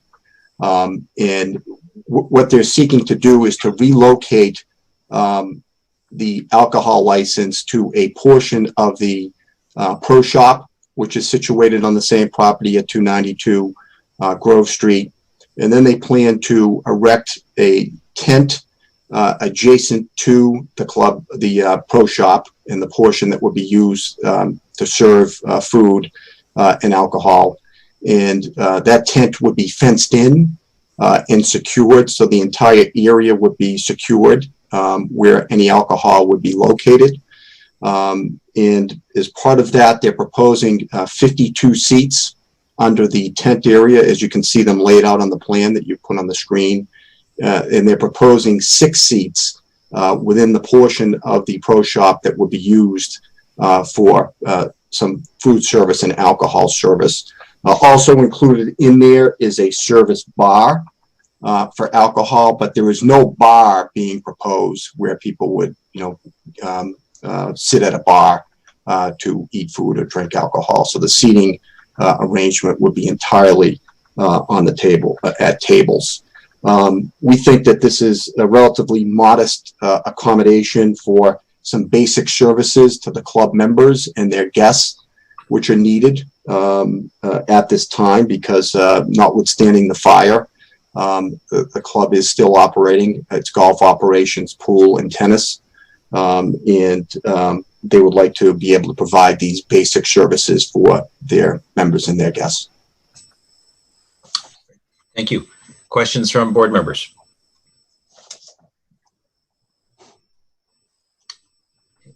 Not appearing. Let me go to the screen here again. Sorry. Carlo, if I could ask you to read the third motion, please. Okay. Move to, are we good? Sorry. Yes. Move to approve the Meadowbrook change in all alcohol license location, subject to approval of the building commissioner and the Board of Health, and in keeping with expected state legislation. Is there a second? Second. Thank you, Karen. Further discussion from the board? Not appearing. Let's take the vote. Karen? Yes. Carlo? Yes. Vanessa? Yes. Anne? Yeah. And Mark, yes. We're 5-0.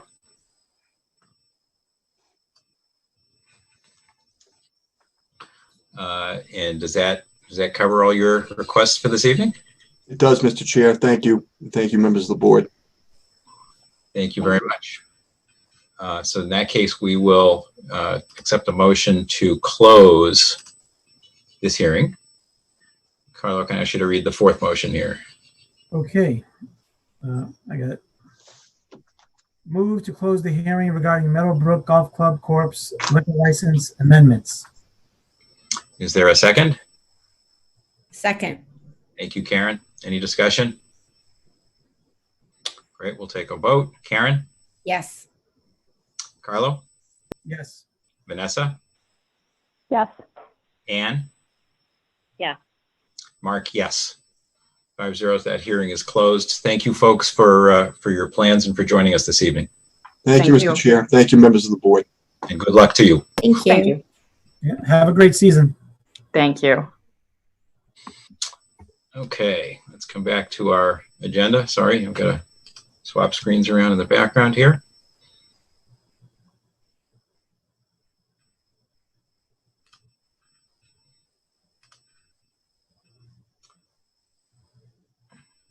Mark, Okay. if you like, I can put up the select board policy on a shared screen.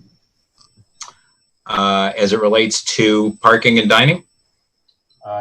Yes. Great. Dining. Dining, please.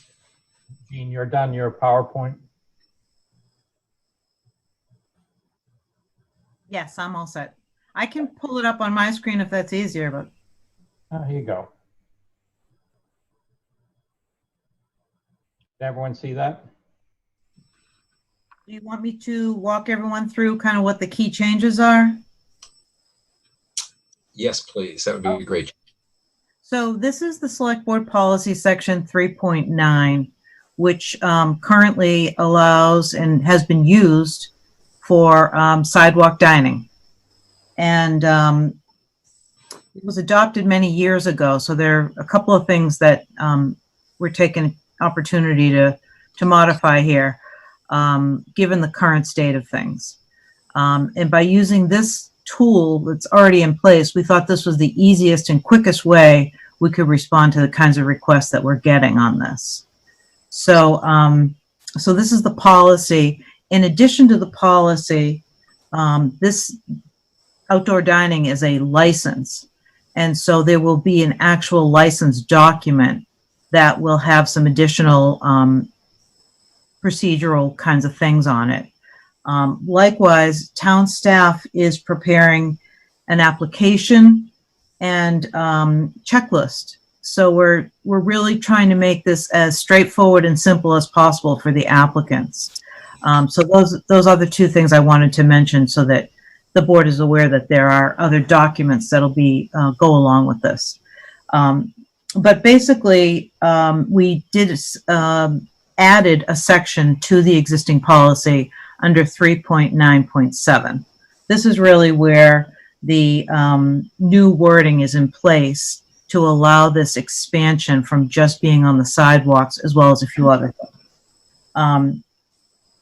So the regulations are temporary, obviously, and they're intended to carry forward well into the fall. And I think we said November 30th would be the time frame for when this would be effective. And so we really thought that was important because something changed here. Because we wanted to give this as much of a chance and not just be a short-term kind of thing, but really carry us through to the end of November. And so basically, there were a couple of things, as I mentioned in the slide, that we wanted to include here to make this easy on the businesses. And the ability to expand beyond sidewalks was one. The waiving of the license fee was something that we thought would be very helpful to businesses. In a time when their revenue was so significantly down, it seemed like the right thing to do to waive the fee. And that is the license fee. There may be other fees like building permit fees and such that this really doesn't contemplate. But the license fee of $100, we're recommending that that be waived. We also thought having as much staff ability to administer this and the town manager having the ability to issue the license. Technically, it has been operated that way. I've been involved in this for several years. And many, many years ago, there was some action by a prior board to delegate this to the town manager. But we thought this was a good chance to clarify that and really make that part of what we're talking about here under these temporary guidelines. The insurance is similar to what's already contained. The safety protocols obviously are going to be very carefully managed through what we coined as EAT, which is the Expedited Approval Team. We're looking for, a basic submittal of a site plan sketch, and we're not trying to make a big deal out of this, but we do need to understand dimensions and the like. This policy in the previous section calls for a professionally prepared plan. We've never asked for that on any of the licenses, and I've been involved in all three of the licenses that have been issued, and we've never made a big technical requirement there. We work with applicants like we do on all things to make it clear what they're doing, but not hold their feet to the fire to have to go out and hire an engineer or an architect. So we find a good balance on that. So that's what we're talking about here under F. Just something that's clear. And then moving on to the rest of it, I mentioned the Expedited Approval Team, or EAT, people like that. And that will obviously include economic development, even though it's not mentioned here, but Erin will definitely be involved in this. She's been involved in this. Likewise, Julie Mercier and a lot of the other staff that we all work close together with all the time. We have a parking, traffic, transportation task force meeting tomorrow. I know it's a mouthful. And we work with our colleagues in engineering and DPW and obviously so many others. So we're going to all work together to make this happen for the businesses, and that's our goal. We called out a tier 1 and a tier 2 under H. Tier 1 being kind of what's in place already, which would be sidewalk only. That'd be a lot more straightforward if somebody just wanted to put a few tables out and serve out there. Not sure we'll get a lot of that because the social distancing makes it a little tricky, and we may be able to accommodate that through the other plan that I had showed last week. But we wanted to leave that in there in case it came up. And then tier 2 is really what the focus is here. And that's going to be subject to what we're calling a block plan review. And we've already started that with one person that's expressed an interest where they're working with the abutting businesses on the best way to have this be a win for everybody. And that's the kind of thing we want to encourage here. And then this under 2 is the alcoholic beverages. And this is where town council gave us a lot of help with this. Thank you. And we're hoping that the state legislation is enacted so that we can, under I, make this a lot simpler, and do a temporary approval, and be able to move swiftly. Under J, that's some language about any contradicting policies so that basically we're covered. And again, the time frame is until November 30th, 2020 for temporary regulations. And that's basically it. Jean, I had one question. I know you included the Andover structure, kind of what they were doing. And there were two questions that came up for me. One is, it looked like when things are on town property, they deal with each day as an event, if I read it correctly. And I think the reason they were doing that related to cleaning, their cleaning requirements, kind of at the end of the day and things like that. Can you just comment on that? You know, what are you envisioning there? Yeah, so what Andover, every city and town, I've been working with a lot of my colleagues in the other communities, and everybody's doing it a little different. This is something that really is, you could have two choices. You could create an independent regulation, or in our case, you could add on to an existing. So that's why it looks a little bit different. We've added on to an existing regulation. When it comes to cleaning, that's where our expedited approval team will really drill down. And there is a component here about the expectation that everything will be kept clean by the applicant. I think that's in our language. I think in the actual regulation, there is a sentence about cleaning, and health will weigh heavily on that. Anything that gets extended as part of a food permit has all of those requirements for cleaning that goes into the food permit. So when health goes out to inspect, they're going to want to see a protocol that not only of the interior seating, but of the exterior seating. And they have a lot of requirements related to that. So I think that's really where it's going to come in for the cleaning. Got it. Also, Mark, there's a draft that town council has not reviewed of a license, and it has a lot of conditions to it, such as what you just mentioned.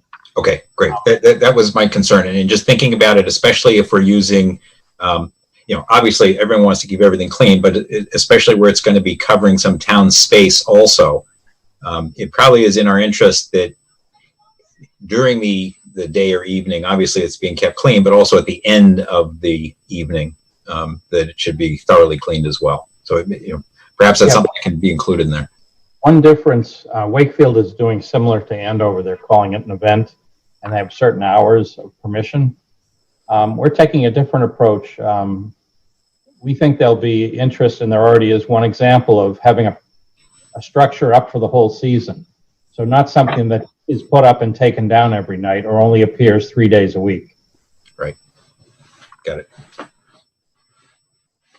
Cool. Other questions from board members? Mark? Karen. Thank you for, thank you, Jean, and thank you for providing in the select board packet the Andover version of this. And I definitely like the idea of waiving the license fee. I thought that was a good move. And that's it. Thanks. Other comments? Mark, I have a question. First, this is fantastic. Thank you for putting this together. I think it'll be very helpful for our local restaurants. I am curious, under what circumstances might a license request like this be denied? And I only ask from the perspective of, it doesn't look like we've built in any kind of an appeal process. So generally speaking, if someone is denied something from the town, there is an appeal process. I don't really see that happening here, especially given all the measures that are being taken to expedite this and make it easy for them. But I do just want to throw that out there for consideration. I can answer that. So for me, this feels an awful lot like what we typically do every day, which is collaborate with applicants to figure out how to make it work. And so if applicants are not able to give us the information that we need to make a decision, I think that that could be a situation where we're not moving forward. So it's maybe a different version of a denial. This group is going to sit down, and if you've ever worked with Julie and you've seen Aaron, we're detail oriented. So we're going to do it as fast as possible and as easy as possible, but we want to make sure this is going to be a winner. So there probably will be instances, and we come across it all the time, where somebody starts and then they don't provide the information and it just kind of stalls. I don't know. That's great. Thank you very much. And Jean, I'm pretty sure I read it, but just to make sure that we'd be granting this for the season through that end date in November. But if there were to be a problem, it is revocable at any time, correct? That's, I think, again, where we get into the license. If this happens, if that happens. Okay. It's really just a policy so that we can open the door to this. And then we'll get into a lot of that stuff, I think, in the actual license. Yeah, no, I think we want to encourage it. I like EAT. I was struggling to come up with an acronym of drink to go with it, but anyway. That's part of the appropriateness here, so. And Mark, if folks do want to move their liquor license outside, they will need to come back to your board. Only you can do that. Right. Great. Other questions from the board? No questions. I just think this is great for the town. I know a lot of towns are doing it. I was concerned about the insurance requirements, and you covered that to protect the town and liability-wise. So I think that's the main concern. And obviously, Tier 2 will be a lot more involved if you decide to close off the sidewalk entirely. And some of the presentation you did last week with the tables and High Street and so on, and that's a good segue onto the tables for 2. Is that come any further, Jean? Yes, we are working with the Chamber. The Chamber is our partner on this, which is great. And it's a little slow getting the actual equipment, slower than I'd like, with everything that's going on. But we think we have the tables identified. We have the place we're ordering them from, and we're working very closely with the Chamber on that. So that to me is helpful that we're in partnership. And you mentioned earlier in your comments that you're working with one business owner currently. Yes. And do you anticipate more activity for, let's say, Walker's Brook? So that's interesting, and that's maybe why Kevin was going to stay on. So we think that, the areas that this license is designed for are business districts. So any business district downtown or wherever, districts could be industrial districts. It could be any place, really. But for the most part, we think that this will be a downtown focused program, because the restaurants, say out in Walker's Brook, I'll pick on Chipotle, they have the ability on the private property to convert, say, parking spaces into more outdoor dining. And so this license really talks about the public way. There could be an instance that I can't think of, but I'm going to guess that the majority will be on private property, where they want to say, okay, I want to take these parking spaces in front of Chipotle and extend. They do have some outdoor seating there, but extend so that we can, again, under COVID-19, make our restaurant work. In that case, that's where we look to the Board of Health for some ability to step in and place an order that says something to the effect of, we're going to suspend enforcement of parking under zoning, because the downtown businesses are exempt from off-street parking requirements, those that are proximate to public parking. And that's just about all the restaurants downtown. I think it is all of them. The other restaurants that are in places like Walker's Brook or, outside of South Main Street, they have parking requirements under zoning. And they have site plan review decisions, and they have all these rules. So that's what we thought, in partnership with the Board of Health, we could maybe get that, and they did express interest, as Kevin Sexton mentioned.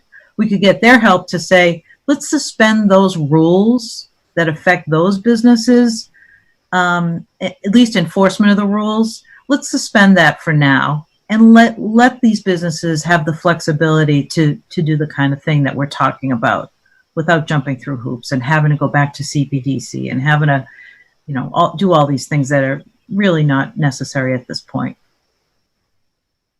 It's kind of tricky because there was one set of rules for one group and another set for another group, but at the end of the day, we think we have a way to deal with it so that it's fair to everybody.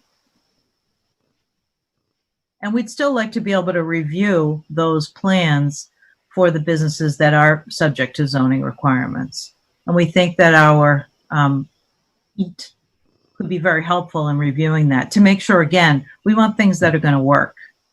So if we relax requirements, we want to have that safety net of saying, let's make sure there's some people paying attention to the details so that, again, we don't think we're solving one problem and create another set of problems. And that's why we may be coming back to you again to talk about downtown parking, because one of the businesses that we're dealing with who wants to do an outdoor tent, we talked a little bit about, okay, talk about your takeout business. Oh, okay, well, where do they park? Well, they could park, over here. And it's like, well, we might want to think about, and you might have seen it, I know the town of Winchester, I drive through Winchester all the time. They have a program where they actually put like DPW sawhorses out in front of businesses for like 15-minute parking to help with the takeout business or the pickup curbside business. So that's something we're going to talk about with our group tomorrow. Is there some way we could help with that kind of very short-term 15-minute parking, again, to help these businesses get the kind of foot traffic they're trying to get? Thank you. Thank you. Other board member questions? Kevin, any questions that you have? No, not this time. It looks like everything is set up well to go through our health agent for review process. So that's was the only question I had, but that was already obviously answered. So I am good. Great. Okay, I'm going to get the motion onto the screen here if I can.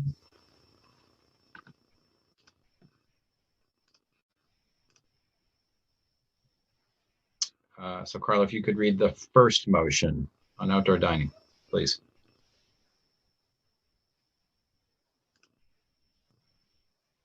Okay, just the first paragraph, Mark. Yes, please. Move to approve changes to Select Board Policy 3.9, licenses for utilizing public sidewalks for outdoor dining as presented. Staff is instructed to post a policy in a bold cross-out format so the temporary changes approved through November 30th, 2020 may be easily identified and removed. Thank you. Was there a second? Second. Thank you, Vanessa. Any other discussion or questions? Alrighty then, let's take a vote. Karen, Yes. Carlo, Yes. Vanessa, Yes. Anne, Yes. and Mark, yes. We're 5-0. Thank you very much. I know that one business is going to be very excited when they hear the news tomorrow. Yes. Yeah, no, this looks awesome. It's a great opportunity and we love it. People are itching, and let's have them scratch in Reading. Thank you, Jean. I think that was such a terrible analogy. I'm going to suggest that we take a couple of minutes for a break. If I could just ask you, Let's talk about itching and scratching some more. I'm still working on the drink. If the board would consider that second motion, it's somewhat related, especially to the restaurants. The board may recall that you had a 6-month period of license fees for the first part of the year, expecting some changes. Obviously, we weren't going to be able to have changes, so you just extended them. We'd like permission not to collect fees for the second 6 months. It's a small thing, but it seems like a nice gesture to the businesses that need parking downtown. So, but are these the employee parking spaces? Yes.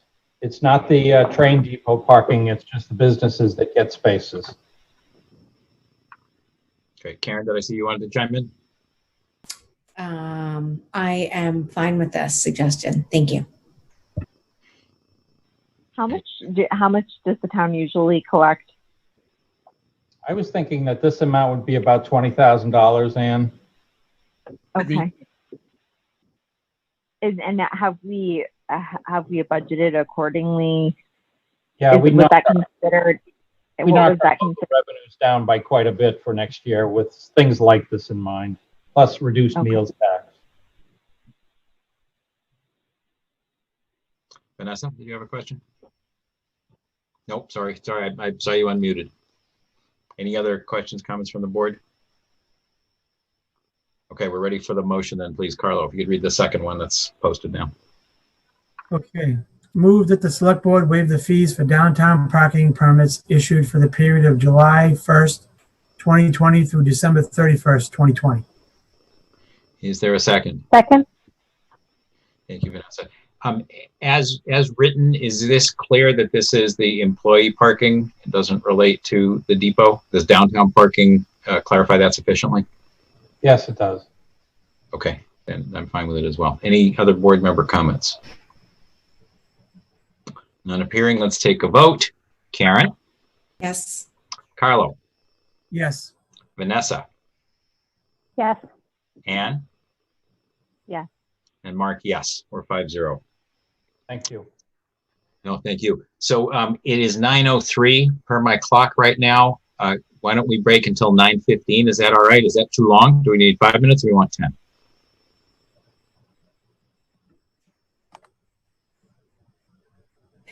No preference? I just need to stretch. Wait, should we come back at 9:10? Move things along? 9:10, we'll come back. Yeah. I'm going to jump off now. Thanks, Kevin. So All right. Thank you, Kevin. board's in recess till 9:10 and then we'll come back. Thank you. Have a good night.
and I had an appointment today. They checked it out and said things look good. So I start PT next week.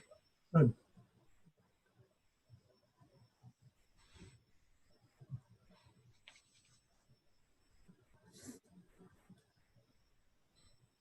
And I assume you're still on the line?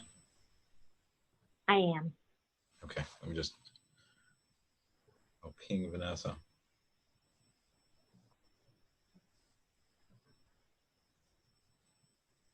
Oh, don't need to ping Vanessa. Great. Thank you. Okay, the board is back. The gavel was whacked. I'm not sure if you heard it, but I whacked the gavel. We're back. So I think next on the agenda is Grove Street water main improvements. Bob, do you want to introduce that, or I see Chris and Jane are on the call. Sure, I'll do it. Great, thanks. They can certainly chime in. The board received a memo in the packet from the town engineer. We'll be doing water main work approximately from the entrance to the Meadowbrook Country Club all the way down to the end of the road, which is actually the town line. Some of the work will be near Stroud Avenue, which is the access to the compost center. So the request here, because a lot of the work is going to be in the roadway and the roadway is going to be very narrow, is to limit off-street parking during construction. So that would be Monday to Friday during construction hours, and then not on the nights and not on the weekends, although it depends where they leave their equipment. The reason that I'm bringing this to the board, the police chief has this authority during construction, but I wanted to bring this to the board because the town forest is a very popular destination. And I know this is going to be an inconvenience for the dog walkers especially. But again, not on weekends, not on Saturdays, not on Sundays. There is more than ample access at the wood end portion of the town forest. Not everyone is as familiar with that. There will be no school and no school events. I checked with the superintendent during the period we expect construction to be, so that people can freely park in the wood end school parking lot. Just to get a picture, let's see. This is my poor attempt at a picture, but it shows from the Meadowbrook entrance down here all the way up. This is the compost center. This is where most of the work will go on, but they are asking for no parking to extend down the end. These driveways have ample driveway space. They also have to replace water services for these houses as part of the project. A comment that you received earlier today, and I also received a similar comment earlier today regarding the distance between the Meadowbrook and further out to Grove Street.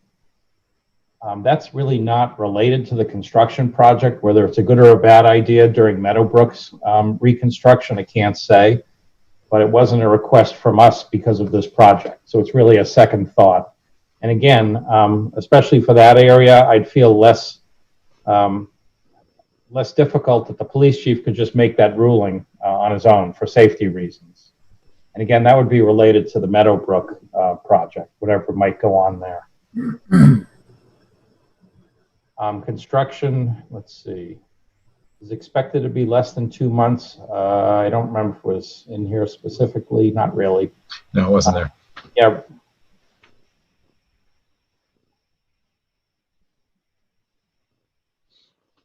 No, it wasn't in there, but it was going to start, I believe, and Jane and Chris can correct me, it might be next week. It's within the next 2 weeks, and was going to last through the middle of July or the end of July, depending on how things went. So that's it, if the board has any questions. So Bob, one of the things you mentioned is that there would be a lot of signage along Franklin Street indicating other access points into the town forest that would have parking available, so that people who are not able to park along Grove Street would have some options. That's right. You know, the parking down in this area right here for the dog walkers has been a bone of contention with the neighborhood for many years. We have looked at different capital projects expanding into the compost area for, you know, some other work. I have to say, as a frequenter for all the uses there, it is very dangerous, especially on a Saturday, when you mix folks going to the compost center and people walking dogs. It's not a good combination. We've spoken to the Trails Committee about trying to build some kind of a walkway over wetlands. That's not easy. This is a problem that needs a better solution than we've been able to give it so far. So the idea of changing a location for these parks, parkers for dog walking, this is a temporary reason. It really needs to be fixed more permanently some other way.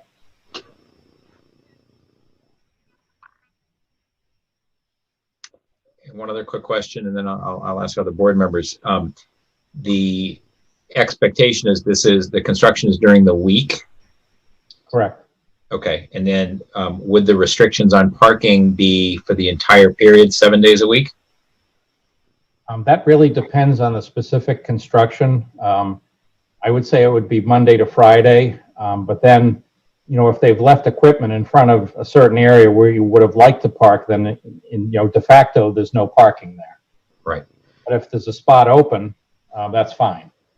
So the goal really would be to encourage people not to access the town forest through that entrance if they're coming by car. Yeah, it's not really just because they're parked there and in the way. It's please don't come down this road. There's too much construction. It's too narrow, and it's not the right time to drive down this road. Board members, questions? Mark? Okay. Vanessa, hi. Oh, Vanessa, I'm sorry. Please. Thanks. Bob, thank you for this. The graphic is helpful. Are there going to be detour signs? Are we limiting, if the idea is to limit actual traffic, not just parking, are we doing the seek alternate route type of language? The road really would never be closed, except maybe for a specific construction activity. So we had not imagined detouring people. What you really want to remove is people that would be going down there for the town forest, if you will. Folks that are trying to get to the compost center, there isn't another way. They have to go there. And residents have to go there. So it's really just to sort of, redirect the town forest traffic during the week, if you will. And then for the alternate parking, which is at the school grounds, if we were to compare the number of the number of parking spaces that are generally occupied during the week, is there sufficient alternate parking over at the school? There's far more parking at the school than there is in this location. Thank you. That's all the questions I had. Aaron. Thank you, Mark. Yeah, there's a ton of parking at Wood End, and with that is the way I usually access the town forest. And with school being out, that's actually going to work out quite well, as long as people have clear information. Whether that's the blinking sign, telling them to head to Sunset and access the town forest there, because people show up and not know where to go. So, maybe we can use it's a great opportunity to publish the specifics on the Facebook page and maybe use the reverse 911. But I think this is just going to be an area where lots of communication will help people and get them to the right location. But the parking is terrific at Wood End. I think that'll be fine for folks. I mean, if they want to go to the field, then they have a 2-mile walk to get there. But if they just want to do the trails, then that's very, very easy. Karen, that's a great point. Is there going to be a reverse 911? Bob? We haven't really brought it to command to discuss the communication. Certainly electronic communication is expected. I don't know. We'll talk to the town forest committee and maybe the trails committee, see what they think. Other comments, questions? Carlo. Mark, can I ask Bob a question?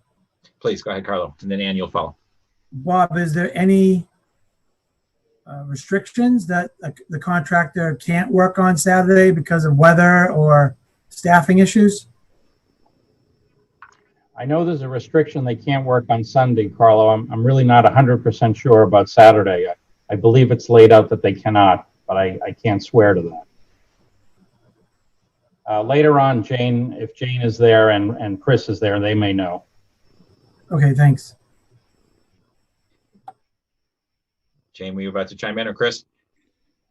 Oh, I just wanted to mention that the Grenice has mentioned doing double crews, so they have a very aggressive construction schedule ahead of them. So even if they're not on Saturday, they're hoping to get 2 crews on during the week. Okay. And we are also having a pre-construction meeting with Grenice tomorrow, so we should get more information then as well. And you mentioned the window, the expectation was about 2 months. Is that what did I hear that correctly? Yeah, that's what they're thinking right now. You know, if he puts 2 crews on, you know, they'll have a better idea tomorrow at the pre-construction meeting, but that's what they're thinking. Great. Ann, I'm sorry, you were next. Oh, quite all right. Given an email that came in from a resident, I was wondering if you could all confirm. I assume dog owners would be able to access the town forest from the Wood End location without a problem. That's right. Thank you. Any other questions or comments on this? Not appearing. Let me find the motion.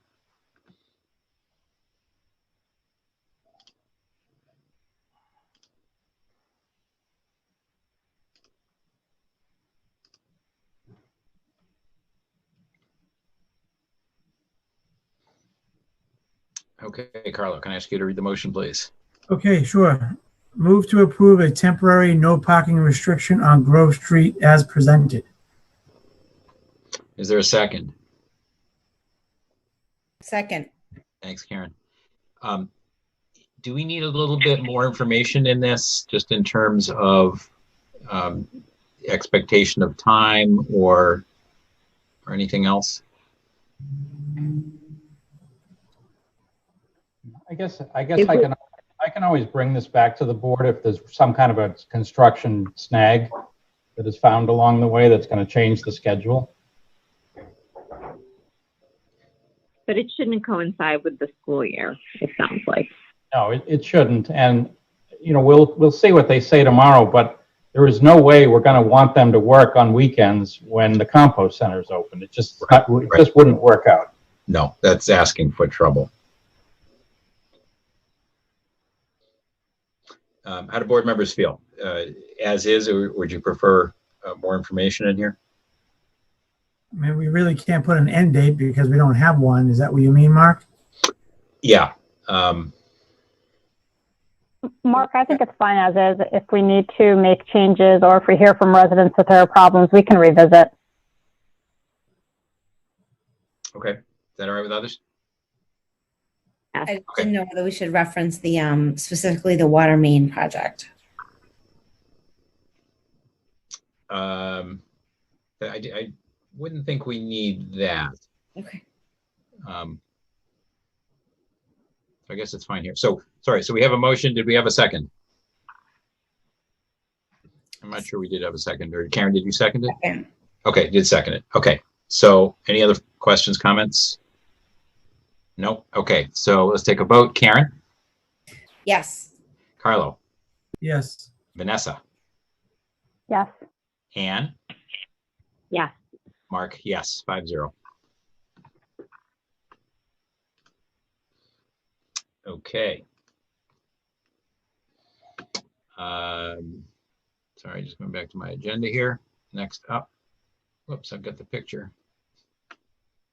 Carlo has another hearing notice to read. Okay, so this is on the non-union classification and compensation plan, which is page 60 of the of our packet. Okay, I'll get it, Mark. Thanks.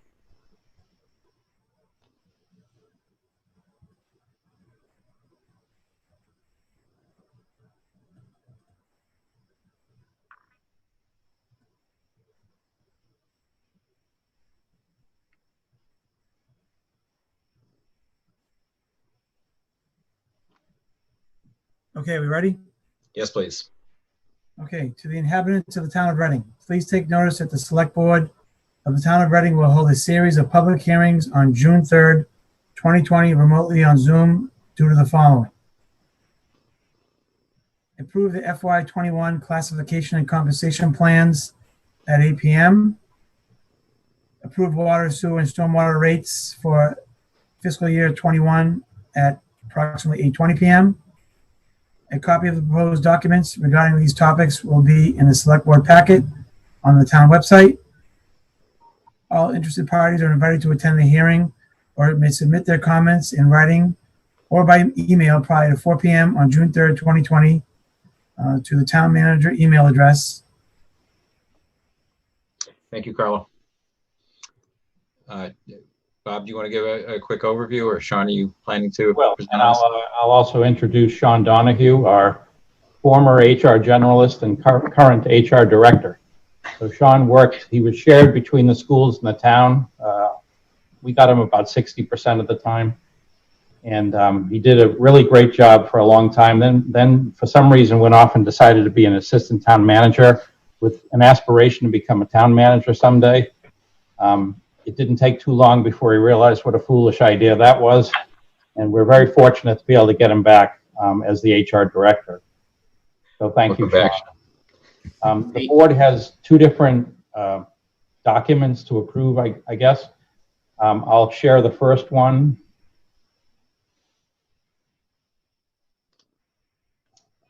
This is the classification plan. It's a list of all the non-union positions and what grade they are in. This plan was last amended by the select board last December.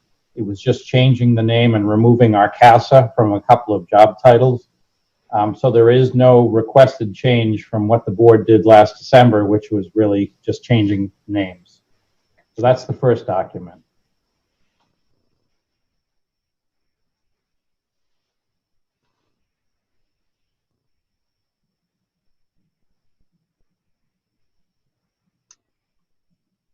The second document here is the compensation plan. This was an issue of discussion at the most recent FinCom meeting with the other elected boards.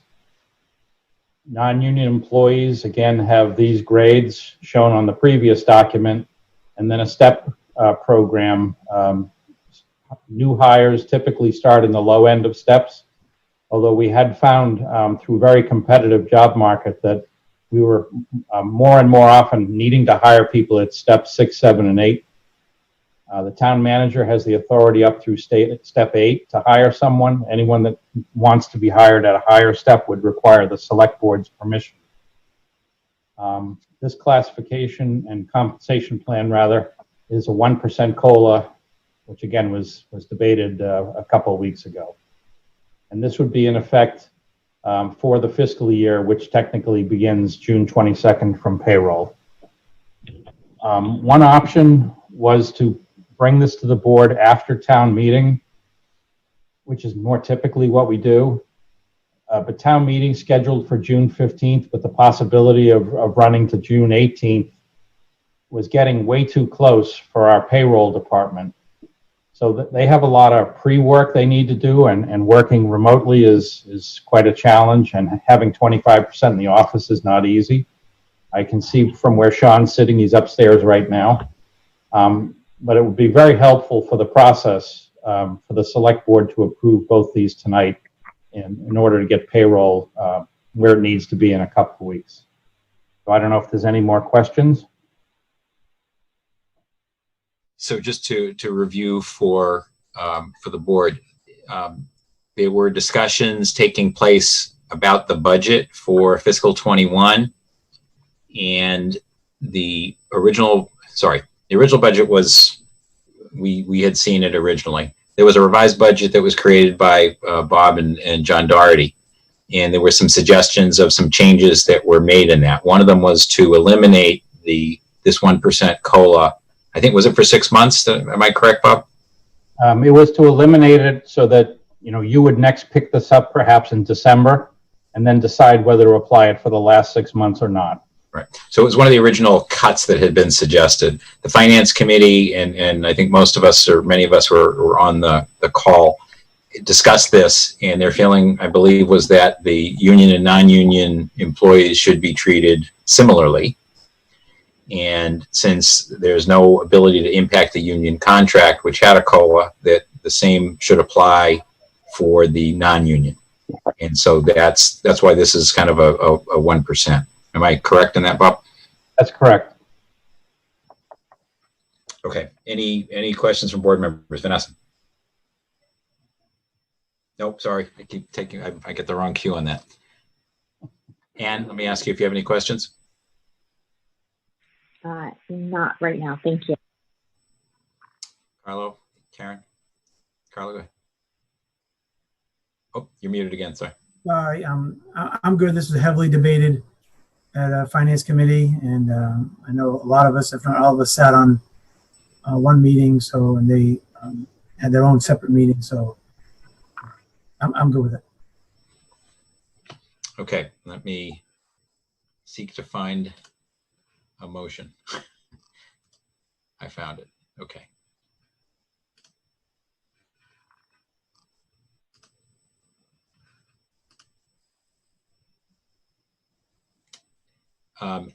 Question, Bob, since the hearing, it was one hearing notice, are we going to take the vote and then close the hearing on classification, or do we actually leave it open and then vote kind of that final piece closed?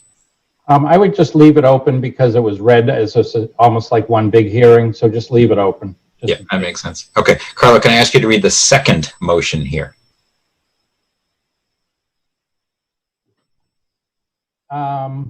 Yes, sorry, correct. Okay. Move to approve the classification and compensation plans as presented. Is there a second? Second. It was either Karen or Vanessa or both. That was Vanessa. Okay, it was Vanessa. Any other board comments or questions on this? None appearing. Let's take a vote. Karen, Yes. Carlo, Yes. Vanessa, Yes. Anne, Yes. and Mark, yes, 5-0. Thank you. Okay. Good night, Sean. Thanks for staying, Sean. Good night, everyone. Good night. Welcome back. All right. Thank you. Okay, so that's classification. Sorry, back to the top. So next up is water, sewer, and stormwater rates. Bob, do you want to present your presentation that's in the packet here? Certainly, and there's one slide that didn't make it into the packet for some reason, so I'll point that out when it comes to it. Okay. Since there's two new members that may not have seen this presentation, I'll slow it down a little, but please raise your hand if you need me to slow down. Water and sewer rates are not the same as water and sewer budgets, but some of the facts certainly overlap. So the first section up top, operational costs, capital debt, MWRA assessment are all budget items, and you see those when we talk about the budgets. The Finance Committee a few years ago asked which items we had more and less control over. So operational costs, we have pretty good control over that. Capital and debt, we have some, once debt is issued, not much. The MWRA assessment is a bit different. You'll see as the presentation goes on that the MWRA assessments came down quite a bit about a month ago. The board met specially just to reduce the assessments, which is a big help for ratepayers. In addition to the budgets, there's other factors like collections, use of reserves, and how much water we're selling. And I just got an updated report today from Jane. We're actually not selling very much water, so it's a little bit tight on the revenue side this year. In terms of the budgets, you'll see this on the 15th. You've already seen it. The water budget is up a little more than 2%. The sewer budget is down about 6%. Those are both revised with the new MWRA assessments. You can see how low the MWRA assessments are, 1.1 and minus 3.3 in the two areas. we are forecasting no change in usage. I'm glad we didn't try to increase it. There is, economic development going on, so hopefully that would take care of any shortfall that we might be seeing right now on usage. This chart here shows you over a longer period of time, the downward slope is conservation efforts. Reading is one of the most or best conservation-oriented town in the MWRA's district. You can see in the last few years that had reversed slightly, and that was economic development that drove some of that. We just have more customers. Collections is an issue this year.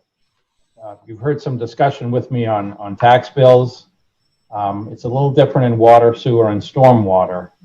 We do believe we need to prepare for slower payments and perhaps no payments from some folks that are in financial difficulty. When you have a mortgage through a mortgage company or a bank, you have an escrow account that pays the property taxes. It does not pay water and sewer, generally. Some people set it up that way, but generally not. The board members are relatively new, so we used to have a 10% discount for early payment. Thankfully, a past board got rid of that. It's been a big improvement both for customers and for staff. Where we need to be careful this year is the reserve for tax liens. So if someone does not pay their water, sewer, or stormwater bill, eventually it gets liened to your tax bill at very high rates of interest, I might add. So it's difficult when you can't pay, and we always try to work out payment plans. But from a cash flow standpoint, our property taxes are much more certain.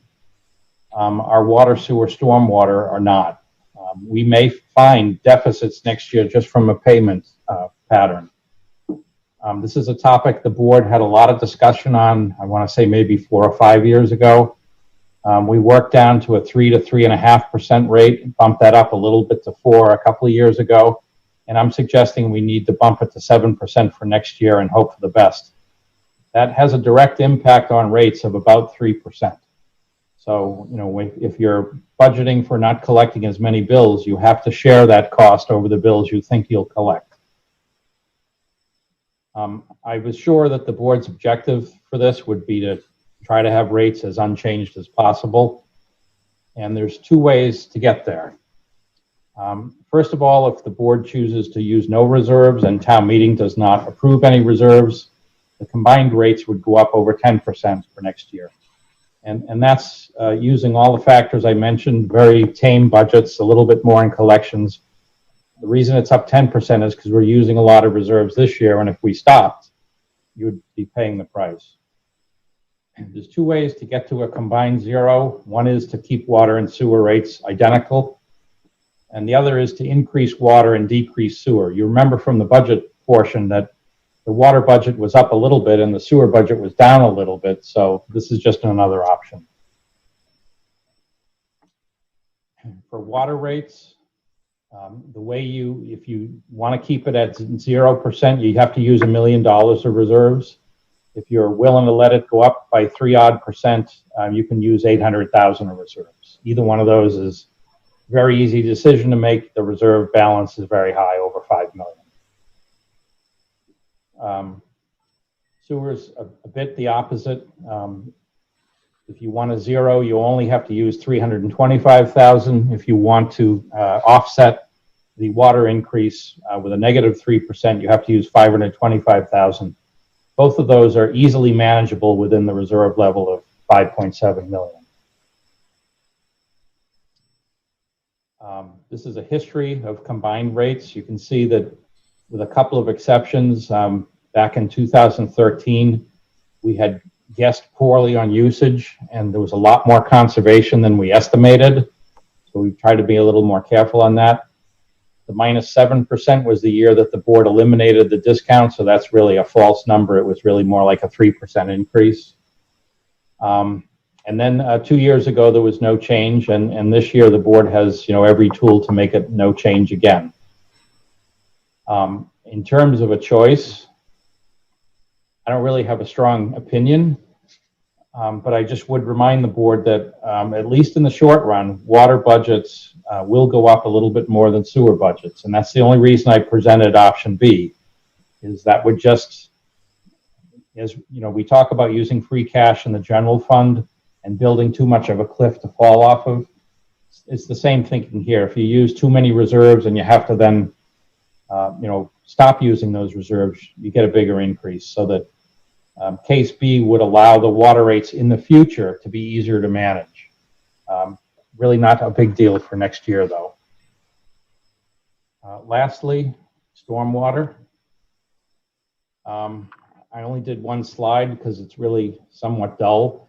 The $60 rate can continue. The reserve usage can actually be reduced. I don't know if you remember when Sharon was in describing the revenues of all the funds, including this one. For reasons that I don't understand, the revenues in the stormwater fund are way over budget. Well, over budget, maybe not way. Whereas water and sewer were pretty tight. So I don't know the reason for that, unless it's economic development. So that town meeting would be able to point towards less reserves. And finally, just to sort of close the loop on whose responsibility is what, the select board's responsibility is to set the rates. Several years ago, town meeting requested that the board do it before a town meeting so that it could be clearer to the town meeting what action they should take that would be consistent. That doesn't mean they have to agree with you, but at least it's a path forward. They will ultimately decide how many reserves to use. And if, for instance, they use a reserve level that's in this one here, if they say 0, we'll have to either come back to the board or cut our budgets, because without reserves, we can't afford the budget that would be approved. So I just wanted to make sure the board understands that town meeting's in charge of setting the reserve level. That'll be done in a motion, but the board absolutely is in charge of setting the rates. And it's always worked collaboratively. So that's all I have. One quick question, Bob. You mentioned on the reserve for tax liens, what's our history been? We're, for example, last year or 2 years ago, if that's easier, are we at 2-3%? I guess I have more of an indirect answer. This is the first year in several years that we've had a revenue problem, I'll call it. Let me just go back here.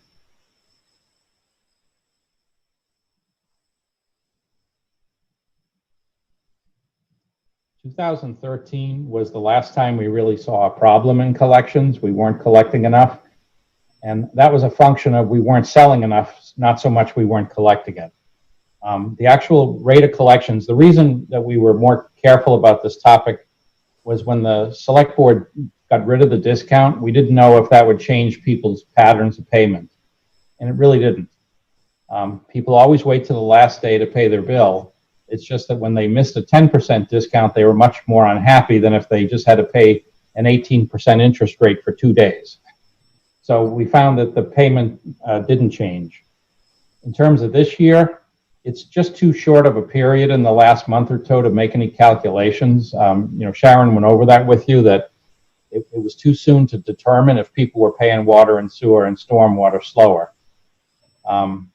If it turns out that payments next year don't change, that's just a revenue surplus and reserves will go up, and that will help future rates.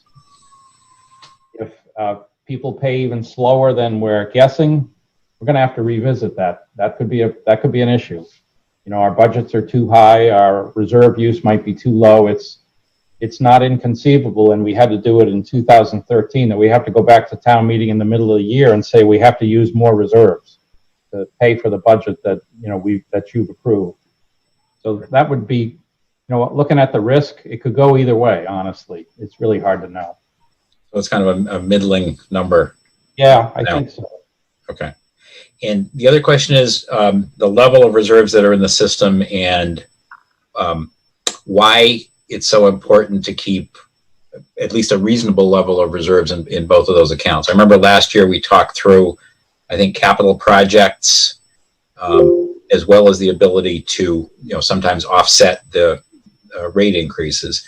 What's your take on kind of where we are, and if we use this combined 1.3 million out of reserves, it's out of what? It's out of about 11. We'd be taking it down by. That's right. it's a very small amount, really. But the real problem, if you will, or the real challenge, if you look at this, this is a projection for the next 2 years beyond next year. If the board used $2 million next year instead of 1.3 million, you're still looking at a 5% increase. Wow. So there is definitely capital costs in the future, and we don't know what the MWRA assessment will be. Right. And this year was unexpectedly low. This year it's unexpectedly low, I guess, so you don't want to overuse reserves, if that makes sense. Because next year it might go right back to where it had historically been in terms of the NWRA rate. And again, whatever mountain of reserves you build this year, you're going to need to support next year. Right. So last year we used 1.25 million. Right. The suggestion here is 1.325. So Right. similar, just slightly more. And again, that's to get to the zero. You can see the budgets are actually negative. The combined budgets are negative, but again, that collection assumption adds 3% roughly. So that's why you get to a zero in rates. Questions, comments from board members? Infrastructure costs are significant. We take care of them, honestly, more than most communities. That's a philosophical discussion as to, in the future, do we want to slow down our infrastructure repairs to keep rates at a more modest level? And a question Carlo asks me from time to time, and I think Karen has too. The MWRA buy-in is almost done, so that debt is almost gone, and that's somewhere between 20 and 25% of the water rate. So there is some relief coming. You know, we just had to buy into a system and pay money over a long period of time to do so. How far out is that, the finish of that buy-in? Is that like 24, 25? Let me look. It's 2027 and 28. There were two different. 28. Okay, so it's not right around the corner, but Not immediate, but you can see it. yeah, and that's a quarter of the rate. Questions, comments from board members? Carlo? Mark, Bob, correct me if I'm wrong. When we were doing the substation over by Killam, and we found the unexpected arsenic, and we had a Hull construction, that $500,000 came out of reserves. That's right. Okay. I just wanted to clarify that. That was my memory. Thank you. Mark, I have a question. Please, Vanessa. Thanks. So last year when we reviewed this, one of the things that the board chose to do was use a little bit less from reserves because there was significant capital projects that were anticipated in the relatively near future. Bob, with everything that's happening with COVID-19 and our budgets, and obviously the changes that we've already seen to the capital plan, where do water and sewer capital projects stand? Some of that is still unknown. We have a sewer project that we're asking town meeting to approve on June 15th that's somewhat urgent. All the other capital projects could wait till November for approval. So that gives you a pretty good flavor of how urgent they are. They're not. 3 of them in each of the enterprise funds is to do work in and around the downtown on Haven Street and nearby. That's a little more urgent than some other things in the sense that we want to pave the road and then have a nice downtown. But the others, you know, we're willing to push them out, and really we have to push them out. And the other part we don't really know yet. We've only done a couple bids since COVID has hit. You just saw the result of one, down by Meadowbrook for a water main. Our building security bids came in very low, very nice. We don't know what the bidding process will be like for some of our capital projects in the future. So, it may be out of our hands. If we want to do something next year, it may just not be possible. So we'll have to see. So And go ahead. And for those capital plans, is the entirety of the expense intended to come out of these funds? That's always an option that, I guess town meeting ultimately has, but yes, they are. And just as a reminder, I'm looking now on the spreadsheet, but what is the anticipated cost of those capital projects over the next, say, 2 to 3 years? Well, in water mains, that's kind of a small screen. Let me blow it up. We will be asking town meeting in November for approximately $4.3 million of authorization for water main work. You can see all the addresses. That's generally in the downtown area, though it's a lot larger than that. And that does not address $30 million that'll have to just be pushed out into the future. For sewer, we're asking for $2 million for a sewer station. Whoops, that's too big. But it still leaves, I think it's 8 out of the 12 sewer stations not yet addressed. They're usually smaller in total. So, you know, in aggregate between the two, we're looking at $40 million maybe by the time we get to these projects over the next 10 years or so, which is not uncommon for other municipalities.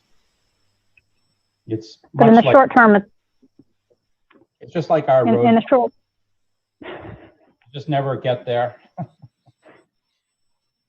So Okay. in the short term, there's no immediate spike, I guess I'll say. But it doesn't have to be a big number to hit the rates though. Let me just go back. Right. Well, it sounds like in the short term, if it's 4.3 in November, and then you mentioned it, 2 million for sewer, we're already at almost 6.5 million. And if we're at 11 in reserves, I'm definitely in favor in giving people some relief, especially given everything that's happening right now. I just want to keep our eye on the bigger picture of what we have coming down the pipeline as we consider what we have there. Yeah, if you just So look thank at 2.7 million in debt and capital, doesn't change too much over the future, but it's a little bit. And then sewer is where it starts to jump up $500,000. And those smallish numbers, 500,000 here, 400,000 there, do have an impact on rates. You can see, water going up 9%. So I think it's a balancing act, and I think this is a reasonable approach. If the MWRA had not cut their assessments, you would have had a choice of putting in a lot more reserves than maybe is comfortable, or I would have had a choice to try to slow down some of that spending. And I just couldn't slow down the sewer station. It's important that we get that fixed. Understood. Thanks, Bob. Other comments, questions? Mark, I have one. Bob, thank you for reminding us when we will be done paying off the MWRA buy-in and exactly answering what a large percentage of our water rate that is, 20-25%. I've looked at some MWRA presentations, and they show Reading being more expensive than a lot of our neighbors. And I'm wondering, do those numbers include our local costs, and even if they don't, can you comment on why we might look so expensive on paper relative to other towns? I'm guessing MWRA does a lot of good work with data. I'm guessing you're looking at a rate comparison, which is what we're talking about tonight. So again, the Reading rate is higher than many other municipalities because of the buy-in. When North Reading was considering joining the MWRA a few years ago, in theory, they were being offered a zero-cost buy-in. And they knew that in order to get water through Reading, the Reading town manager wasn't going to be happy about that unless Reading got something. So, we joined at a time when it was a full buy-in cost. Now they're a little more negotiable because they need to sell water too. But that's, we did what we did. So that's really the biggest single reason. And then the other reason right behind it is we take care of our infrastructure. We don't wait. Some communities wait. Sometimes they get lucky. Sometimes they don't. We also have a relatively high level of reserves. Just like our free cash number, I thought it was really high, and then I looked around and saw the free cash number is not that high compared to our peers. But the water and sewer reserves are higher. I mean, there's $5 million in reserves for $7 million budgets. Just think of that ratio. So, the board could certainly look at future capital projects and just say, Yeah, we're going to pay the debt service for that capital project for the next 5 years with an extra $500,000 of reserves, or whatever the number would be each year. So reserves is definitely a tool that you have in the future. Okay, that's the first I've ever heard that it's not a level playing field across the different towns for the MWRA buy-in. That's very disappointing, but Well, that thank you for explaining historically that's not true, but the MWRA has had some flexibility to try to attract new customers in the last few years. And the legislature has stepped in a couple of occasions. You know, and I don't mean to be too long on this, but some towns that don't take care of their infrastructure have received help from the state when something breaks. We pay for it up front. We don't ever get that help. Right. Okay. Thank you. And any comments from you? Not right now. I'm listening. Thanks. No worries. So yeah, I think it would be great to find a way to hold rates for this year, kind of in acknowledgement of a lot of other tough things that are going on for residents. And also kind of not mortgaging our future. And I know last year I pushed pretty hard to not use too much out of reserves and allow for a slight increase in rates.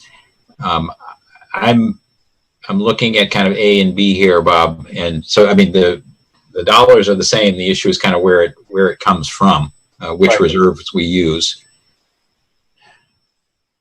A is a lot simpler. They both work out to be the same. Same number, right? B helps you in the future slightly. Right. And your feeling is that water rates are probably where we're going to get whacked more in the future? I would say in the next 3 years, yes. Longer term, probably the opposite, just because 75% of our sewer rate is the MWRA portion, which we have no control over. Right, right. And last year on the water side, MWRA was up like 3.3.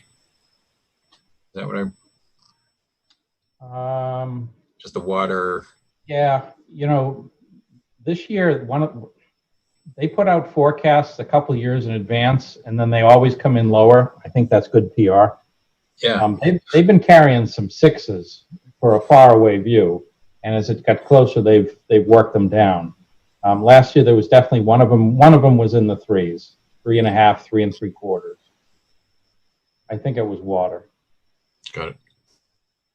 So I think I'm in favor of finding a way to zero for a rate increase. And I'm pretty flexible, you know, A versus B. I think we're probably better off, you know, forecasting a year ahead and thinking about where we're going to get more flexibility for a year or two ahead. And if B gives that, I think I probably would be more supportive of that. B also reflects kind of what happened in terms of their rate increases this year. Right. So I think I'm flexible between A and B, but B probably makes a little bit more sense to me. How do others feel? I agree, Mark. I think we should go with B. Carla? This is Ann. I agree. Oh, sorry. Ann agrees. Carlo, any thoughts? I'm good with B. It's kind of flipping a coin. You know, so, I'm a little bit new to this. I was there for last year's meeting when you guys were going over this, and I know it was a struggle, a lot more debate, but, I'm fine with B. Karen? I'm comfortable with B. Thank you. Okay, so we're all thinking about finding a way to zero this year, which I think is just right. Let me find a motion. So this one's a bit more complicated.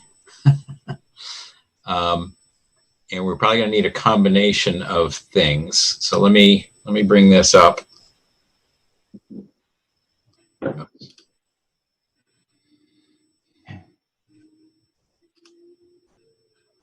Oh, so Bob, I think you're still sharing. Sorry. Can you give me, let's do this. I'll give you the motions if you want. Yes, that'd be great. And if you'd like, I can fill them in and then post them on the screen for everyone to review. Yeah, I was just double checking because at choice B, the rates are the same for water and sewer, which has probably not happened in a while. So water, did I just see 1070? I think they're both 1070 in the motion. And that is 1070 per 100 cubic feet, correct? Correct. Minimum quarterly bill of, You know, the board has talked about that in the past. It's always been set at twice the rate. There's really no need for that. Setting it at the rate itself is fine. It really is just for inactive accounts. If someone goes to Florida for 2 or 3 months, it's such small money. And a couple people did object a few years ago that they were paying too much for not being there and not using water. So I think one time would be fine. okay. And then it's, So that all these 4 could be 1070. got it.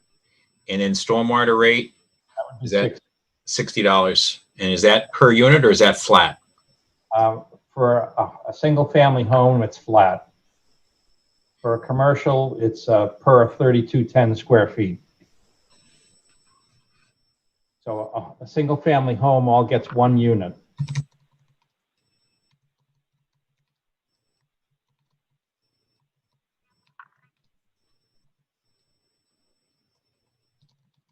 And if you're confused, you should imagine how we tried to explain this to Munis.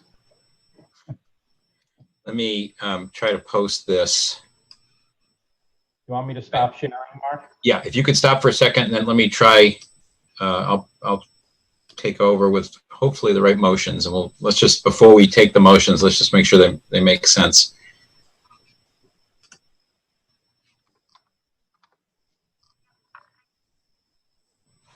That looks right. 1070 all 4, and then you see what I did on the stormwater rate? I added flat for residential and base per 3210 square feet for commercial. Mark, you have a typo in residential in the last bullet. I do. Let's fix that.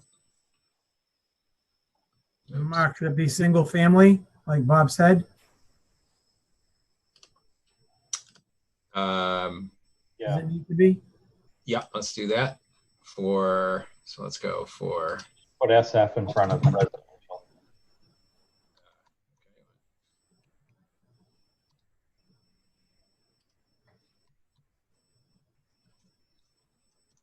residential.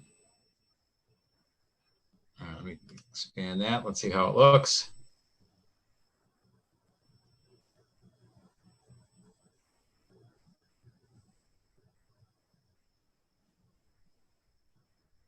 Does that read correctly to everybody?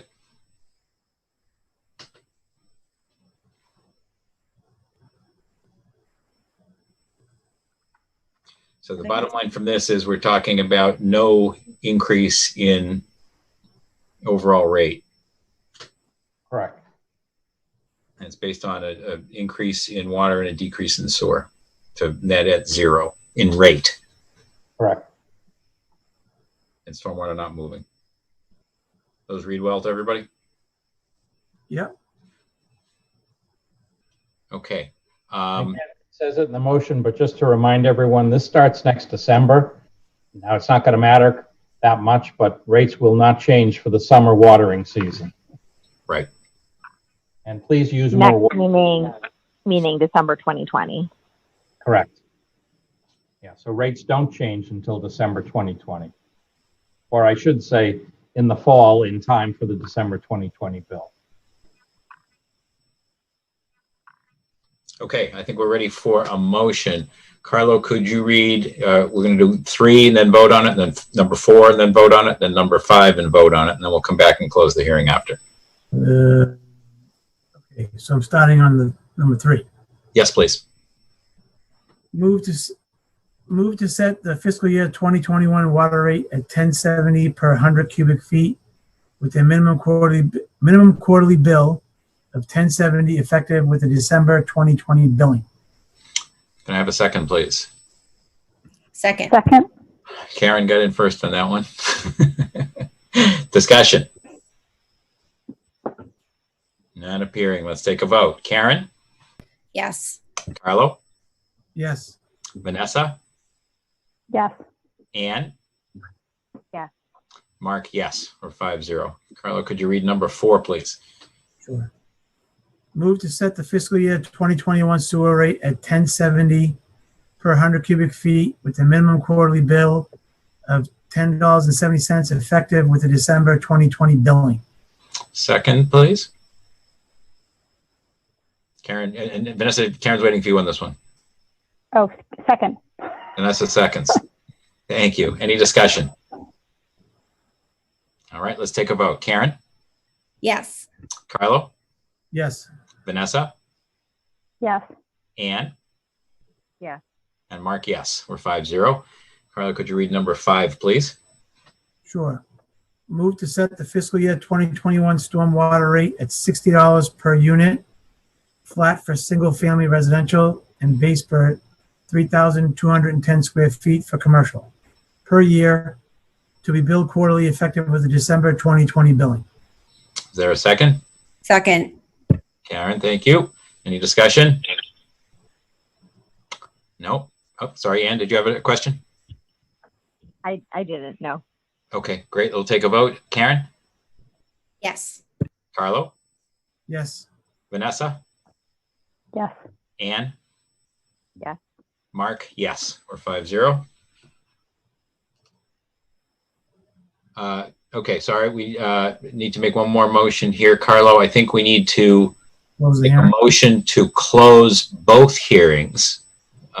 Both the, sorry, what are the right words? The compensation, Classification and compensation. classification and compensation hearing, as well as the fiscal year 21 water, sewer and stormwater rates. Okay, move to close the hearing for the what was it again? I'm sorry. Compensation And compensation. And classification. classification. That's it. Move to close the hearing for compensation and classification and for the stormwater and sewer and stormwater rates for fiscal year 2021. Mouthful. Is there a second? Second. Second. Thank you, Vanessa. Any further discussion? Not appearing. Karen, Yes. Carlo, Yes. Vanessa, Yes. Ann, Yes. and Mark, yes. We're 5-0. Those hearings are closed. Thank you. Okay. Next on the agenda, I think, are Jane and Chris to talk about Article 4 DPW policies. Let me just say a few words. Let me say this about that. 3 of the board members have seen this presentation, or at least a very similar one. I want to say late last fall. For two members, it would be new. In a perfect world, we would have liked to have held this sooner, just like Sharon with her stuff that, again, part of the board had reviewed, we never got to finish. So Chris and Jane will go over it again in a little more detail, knowing that there's 2 new sets of eyes on this. The board in the future would be asked to set a public hearing. It can be anytime. It's in draft form for one of your June meetings. But it's just good to get this behind us, and you'll see from Chris and Jane why. So go ahead, Chris. Okay. Do you need me to share any documents, by the way? Yes, I do. Yes. Okay. I have 4 documents, so hopefully you'll give me one that I know. It's the PowerPoint. I don't have a PowerPoint. Do I? It was one of the attachments in the packet. Yeah. It's not a PowerPoint. It was a PDF I made, but it's on the presentation. Okay, I think I have it. Okay. Is that you sharing, Mark? That's me. Okay. Oh, so I don't need to do anything. No, I got this. Awesome. As you were. So can you all hear me and see the screen okay? Yes. Okay, good. So tonight we talking about Article 4, the Select Board Policies, Public Works. So in your packets, you should first see a summary chart of what, if any, change was made to each section of the article, an Excel spreadsheet. Following that, you will see the crossout version showing all of the revisions we're proposing, which does include town council comments that we just incorporated into our revisions. Following that is the clean copy, if you will, containing all the revisions that we are proposing. So as you can see from the revisions made, it's been quite a while since any of the updates have been made to these policies. So over the past year or so, Jane and I have been working with our supervisors to bring these policies up to date to reflect current practices and procedures. So the way we thought it would be best to present these to you tonight was to break down each section into categories based on the scope of the content that had to be revised. These categories would consist of either no changes or no significant changes, minor changes, significant changes, or in some cases, new sections entirely. We'll even discuss a few sections which should be deleted from this article in its entirety or relocated to another article within the Select Board policies. So we now go to the first slide. Let me see here. Okay. So we're going to start with articles with no significant changes, and feel free to jump in if you have any questions for me. I can answer them as I go along. So we have section, well, I can say one policy-wide change that was made is any reference to the former Board of Selectmen was changed to the Select Board. And then articles with no significant changes, we have 4.1, just is the section that delegates and mandates a public hearing be held for such as new utility poles, underground utility, gas, electric cable, and so forth. 4.2 is the acceptance of private ways and establishment of betterments. 4.3 is house or building moving. 4.9 is the water conservation program. Now, I just want to say something quick about this. The Select Board will need to revisit this section at a later date. I don't have the MWRA water conservation language included in this yet, because back in January, it was actually discovered that a few more steps still had to be taken with a subgroup of Mass DEP to officially remove Reading from the water conservation requirements of the Ipswich River Basin, since we are now receiving our water from MWRA and the Quabbin Reservoir. Unfortunately, shortly after this was discovered, the COVID-19 pandemic hit, and this committee has not been meeting since then. So once that committee meets again, they plan on voting on removing us from the Ipswich water basin requirements, which we hope to be very soon. And we'll be back before this board at some point to vote on the new language pertaining to the MWRA water conservation regulations. So in section 410, abatement of sewer charges, pools. 411 pertains to second water meters. 412 is regulations for reimbursement for sewer backflow prevention. Now, articles that I mentioned to be relocated or deleted. There are 3 of these articles here that we're proposing to relocate to Article 5, which is community services. The first one is 414, rules and regulations related to parks, playgrounds, and recreational areas. Recreation used to be part of public works. It is now part of community services. So it seemed to only make sense to move this to Article 5, community services. There was a section 414.3 that pertained to trees in parks, playgrounds. We pulled that language out and have now incorporated it into a new policy that we'll be showing you in a little while, that we put together on public shade trees. Section 415 is the use, operation, and maintenance of the common. If you looked at the language in this section, there was really nothing in the section that pertained to public works. It more revolved around, the use of the common, and that would be more probably historical, which would fall under community services. So that's why we're proposing to relocate this article to the section to Article 5 as well. And then I'll jump down to the bottom. The last section we're looking to relocate is 417, custodian of old soldiers and sailors' graves. This pertains to veteran services, which again falls under community services. So we felt it would be best to relocate that to Article 5. And one thing you will notice on these is we assigned each of these old sections a temporary new section number, 497, 498, and 499, just so until they can be formally relocated to Article 5, they don't essentially fall through the cracks. So they're, and then you see 416, section 416, we're proposing to delete this section in its entirety from the select board policies, simply because if you read the language, these are merely design guidelines that are for the Aquifer Protection District bylaw. So it's not an actual policy, it's merely design guidelines. So we're still going to retain the guidelines for future reference, but it didn't seem appropriate to leave them in as a policy. Excuse me, Chris, do those guidelines, do they exist in the bylaw? They do not, no. Okay, so we got to find a way to not lose them completely, to your point. Yeah, I mean, we will still reference them. It's mostly for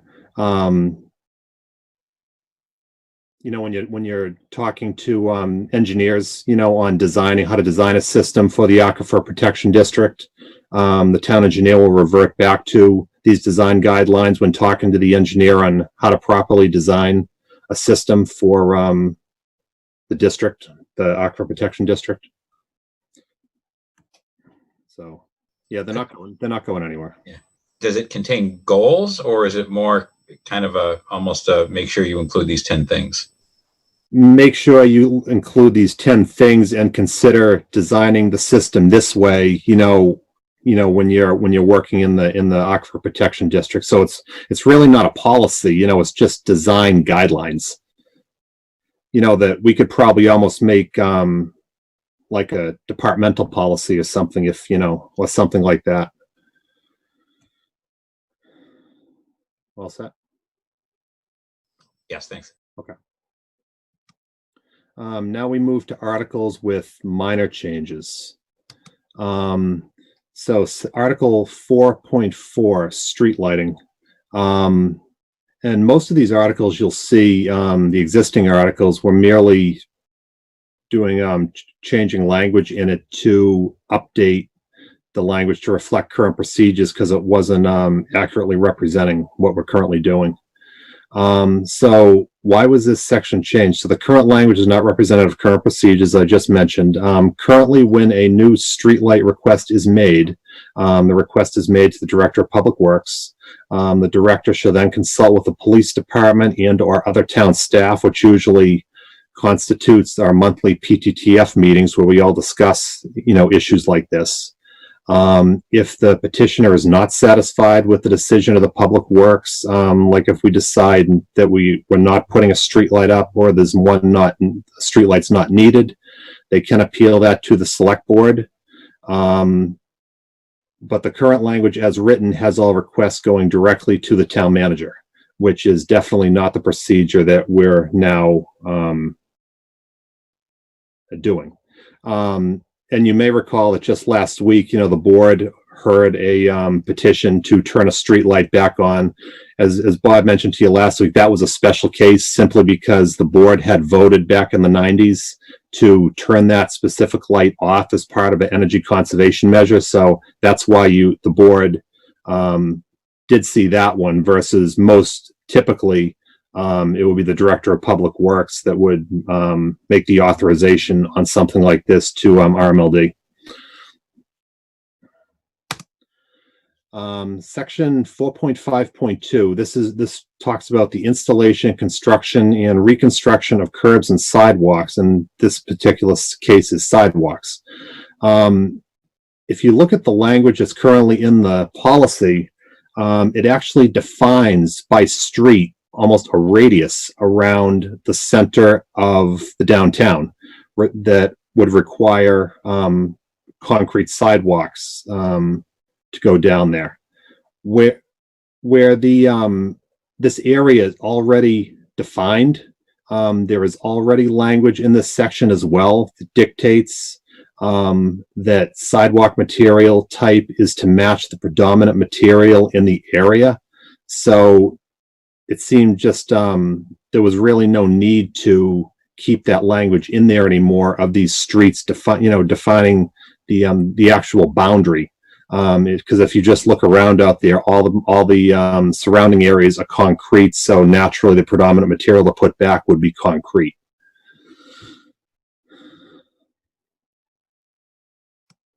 And now the same section essentially now would involve tree lawns.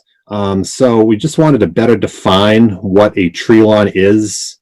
And, the tree lawn, as we all know, is the grass strip that we see either between the edge of the road and the sidewalk, or if there is no sidewalk, the edge of the road and the edge of the town right-of-way, which is at the property line. And we also wanted to add language in there to prohibit private property owners from installing underground irrigation equipment within a tree lawn area, because that is one issue that we're seeing in town, is that, we have now private irrigation on public land. And it actually now comes down to almost a liability for the town, because if there was, say, a sprinkler head that was sticking a little bit higher in the ground above the surface and somebody tripped on it walking down, now the town will be liable. And also, residents, some residents have a tendency to have the sprinkler heads installed right at the edge of the road. And now if you're going through and the sprinkler heads are not marked and repaving the road, now the machinery is damaging all the sprinkler heads right along the edge of the road, and then the homeowners coming to the town wanting us to replace them. So we just felt it would be best if we just had language, as we've currently been telling residents that irrigation is frowned upon and not permitted within the tree lawn. We never had actually anything in writing, so that's why we wanted to include it in this section.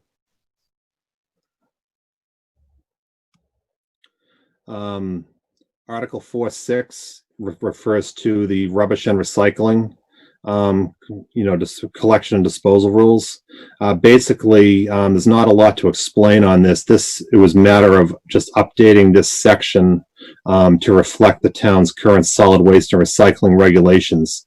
There's a lot that has changed in what the trash company will accept, as far as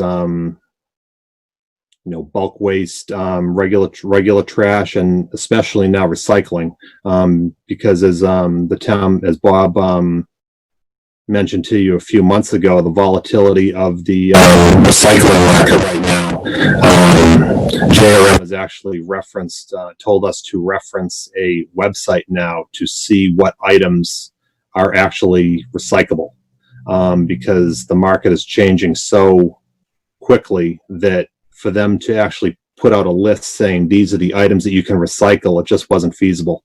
So in this policy, we've actually incorporated that website reference for now. And then if that website changes at some point down the road, we can come back to the board and change the language to reflect what the current requirement is. Sewer Connect, Article 4.7, Sewer Connection Permit Program. This just inserted language pertaining to the purpose and authority of the Sewer Connection Permit Program and how the program relates to both sanitary and storm sewer application. And we also wanted to better update some definitions in this section. So why did we change this, make these changes? The new language will support practices currently being enacted and includes the following additions, which was never in the section to begin with. So just language saying the use of all public sewers in the town shall be controlled by the Department of Public Works. Any person wanting to connect to the sewer system shall abide by the regulations found within this article. All sewer laterals between the main in the street in the building or facility being served are the responsibility of the property owner. Any and all connections to the town's sewer system shall be performed by a licensed drain layer as approved by the town. And just so the board knows, a licensed drain layer simply means that it's a contractor that gets approved by the department, by DPW engineering. And they just want to make sure that they have the proper bonding, insurance, and for new for someone that hasn't worked in the town before, we even check references to make sure that they have done similar work, related to sewer repairs for other communities, just to make sure they're going to be doing a good job for the resident. And then any new connections to the town sewer system shall be subject to the availability of capacity as determined by the town. This is mostly not so much for residential, but for if you have a large apartment building, condominium complex, and the town engineers just going to want to confirm that the sewer main in the street is going to be sized large enough to accept the additional flows from the apartment building or condominium complex. Article 4.8, water meter readings, abatement, and credits. Just again, update language in this to reflect current procedures. There was some language in this section that talked about some verbiage on the back of the water bill, and we haven't seen verbiage on the back of the water bill and I don't know since when, so we just updated the language to reflect current procedures. So if just to clarify, if DPW receives a complaint on a water meter reading and the meter reading is found to be correct, DPW will advise the consumer to perform an internal leak review. Meaning, they might have a toilet that has a small leak in it and is constantly running, or maybe they have a pipe that's leaking inside their house, or where we only allow one water meter per property, they could have their irrigation leaking somewhere under their yard and might never know it. So that's why we tell them to perform an internal leak review if we find that the meter is actually correct. If the meter is found to be incorrect, DPW will make, repairs or replace the meter as required, and will also make internal adjustments to the consumer's water bill, probably based on a prior reading, an estimated reading, or of some sort. So the current language just refers to a procedure that is not practiced anymore. That was outdated. Now 416 appeals, most of this language was submitted to us by town council just to better reflect what the appeal process should be. So as you can read all the specific language in your packets, but basically it wasn't representative of current procedures and the appeal process of Article 4. So when a decision regarding Article 4 is appealed by the requesting party, all appeals shall be made directly to the select board for consideration at a public meeting, because these are the board's policies. The current language has appeals being heard first by the town manager, and then only if necessary, the select board.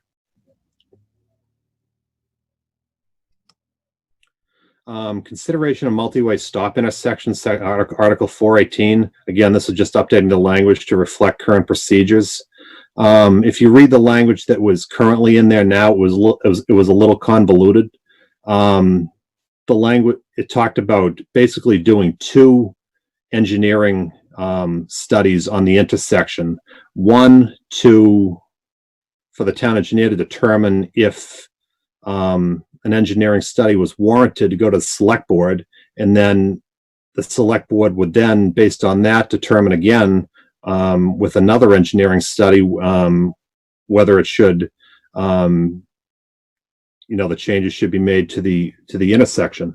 So I just reworded the language to basically say that the town engineer, based on engineering judgment and best engineering judgment and probably consultation with the PTTF, would initiate the engineering study and then bring the results of the engineering study to the select board for discussion and a vote on what course of action they want to pursue at the intersection, whether they want to make the intersection a multi-way stop intersection or not.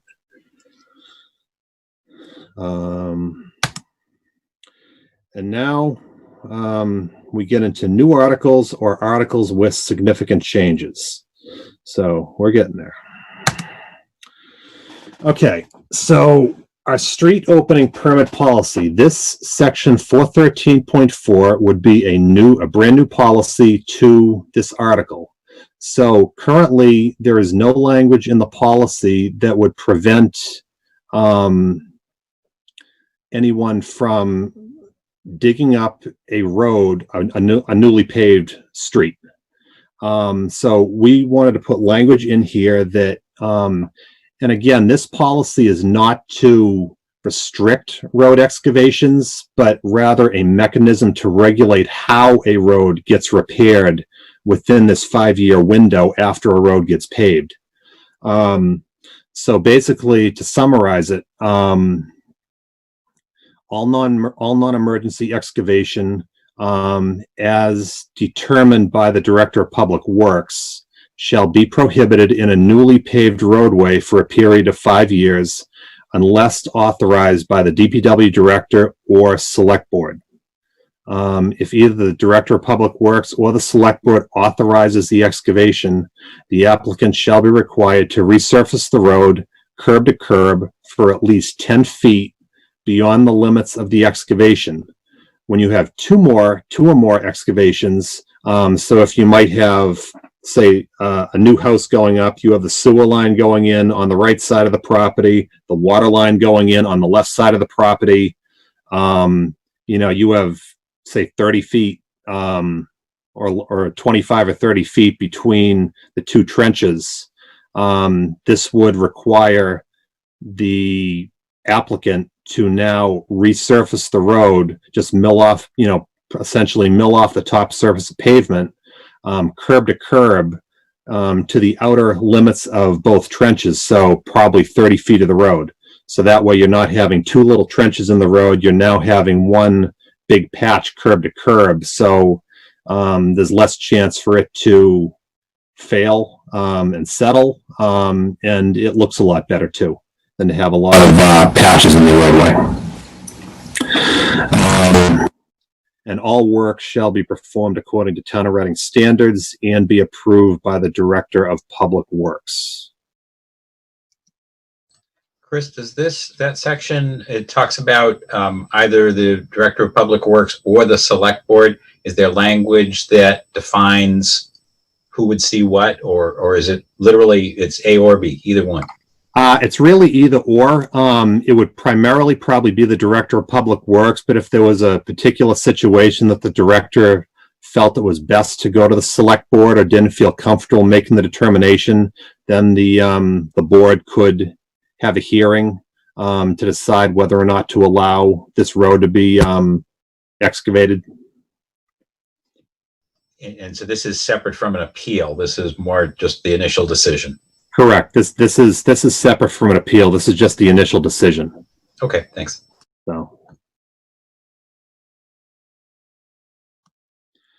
now Article 413.6, street opening permit policy again, but this is driveway rules and regulations. And I know the board has heard appeals on driveway rules and regulations.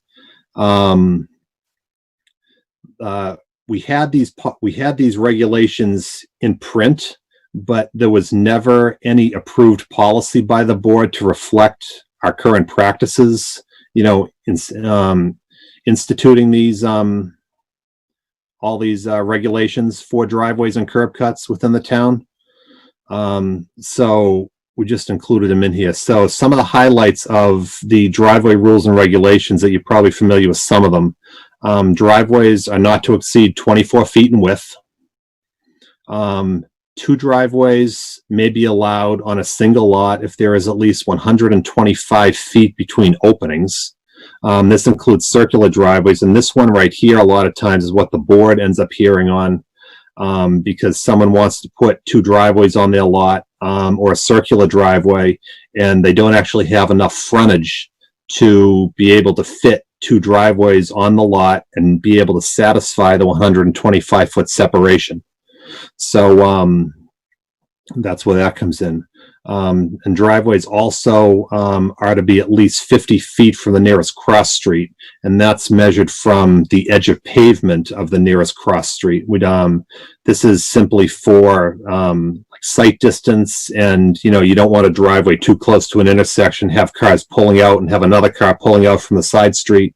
Has a higher tendency for a crash. The grade of the driveway shall not exceed 10% plus or minus for the first 20 feet into the lot. This serves 2 purposes. One is so you're not going to have a vehicle pulling out of a driveway at a really steep slope onto the main street. And 2, it's a mechanism for slowing down and regulating the velocity of the stormwater that runs off the driveway into the street. We don't want to have, rapids coming off the driveway because or a waterfall because the driveway is so steep into the road. And all proposed driveways must be submitted to DPW for approval.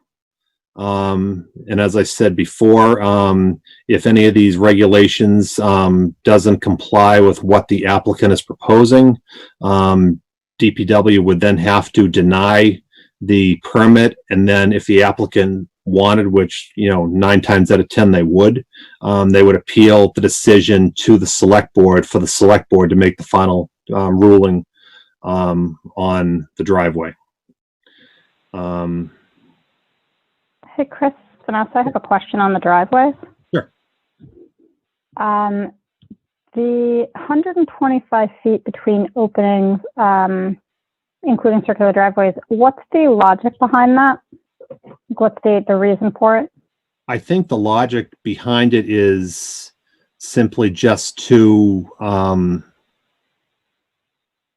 a mechanism for limiting the amount of driveways, and curb openings that, we see around town. So you don't want to be driving down the street and all you see are driveways, every 50 feet. It's just a method of improving for an aesthetic appearance, to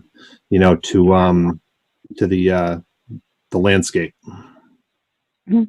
I'm just wondering, I don't know if this has come up or how often this has been appealed to the board, but I'm wondering if this disproportionately affects people with smaller lots in town. So if you have a large lot, then that's great, but depending on the part of town you live in, or if your property is smaller, then this disproportionately affects those homeowners. Yeah, and typically that's what happens. As I was just saying, that a lot may not have. I mean, many lots in Reading would have the required frontage if with 125 feet of separation, but if any of these, like this regulation right here, wasn't going to be in compliance, and they wanted the 2 driveways, that's when we'd come before the board with it, and the board could pretty much overrule that that regulation, and if they so chose to approve the driveway.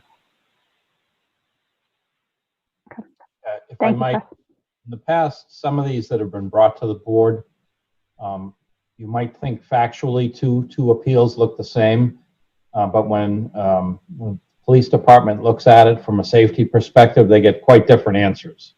So it's almost always a case-by-case basis for safety. And then, yeah, aesthetics plays a role, but safety's a role too.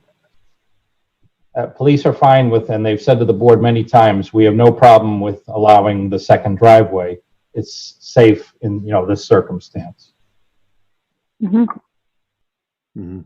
Great. Thank you both. Any other questions on this driveway regulations?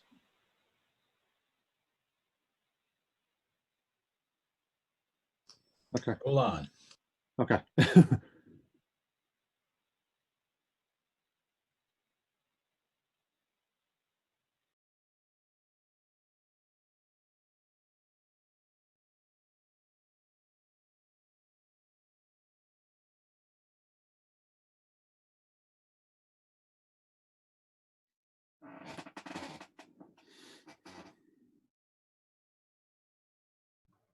Is that all, Chris? If anyone has any questions, I can move on. Is that all? We all set on this one? Yeah, I think so. Yes, yeah, Okay, please okay, move okay. on to the next slides. I'm sorry. I thought you said wait a minute. Oh, sorry. No, I said roll on. It probably sounded like hold on. I'm sorry.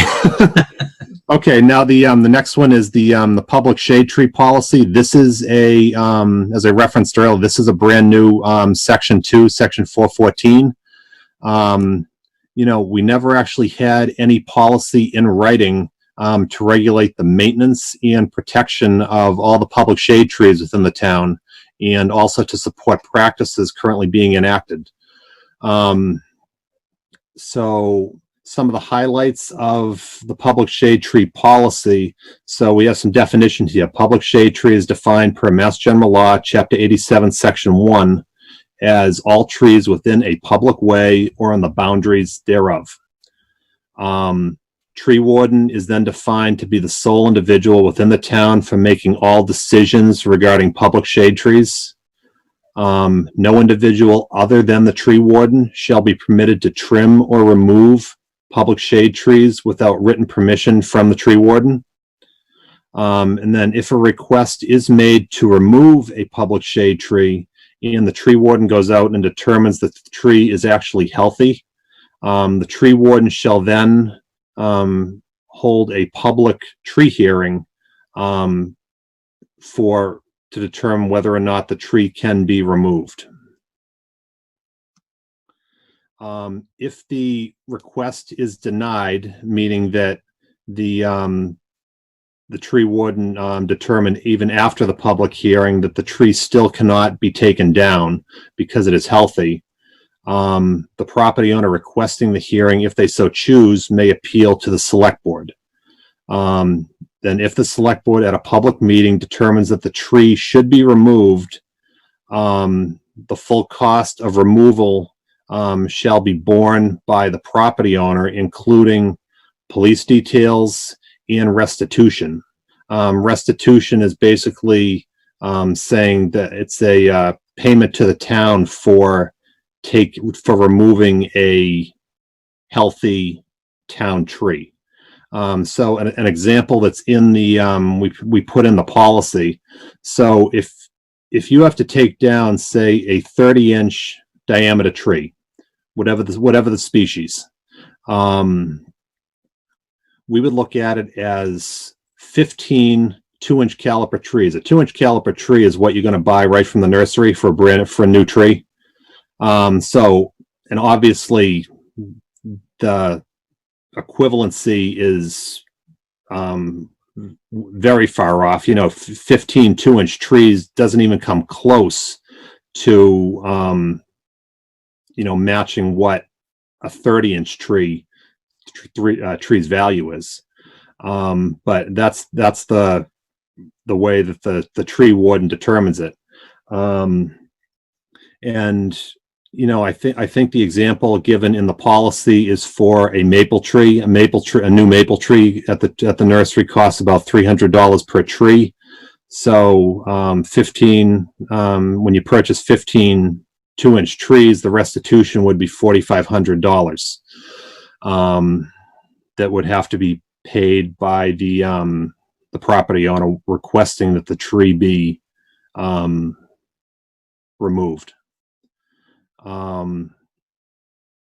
Any unauthorized tree planting on town property shall be subject to removal by the tree warden.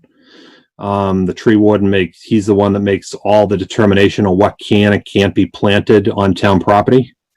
All new tree plantings within this town shall have all species and location determined by the tree warden. And penalties shall also be imposed as spelled out in the policy for both property owners and contractors for unauthorized removal of town shade trees. And it also establishes construction standards when working near town shade trees.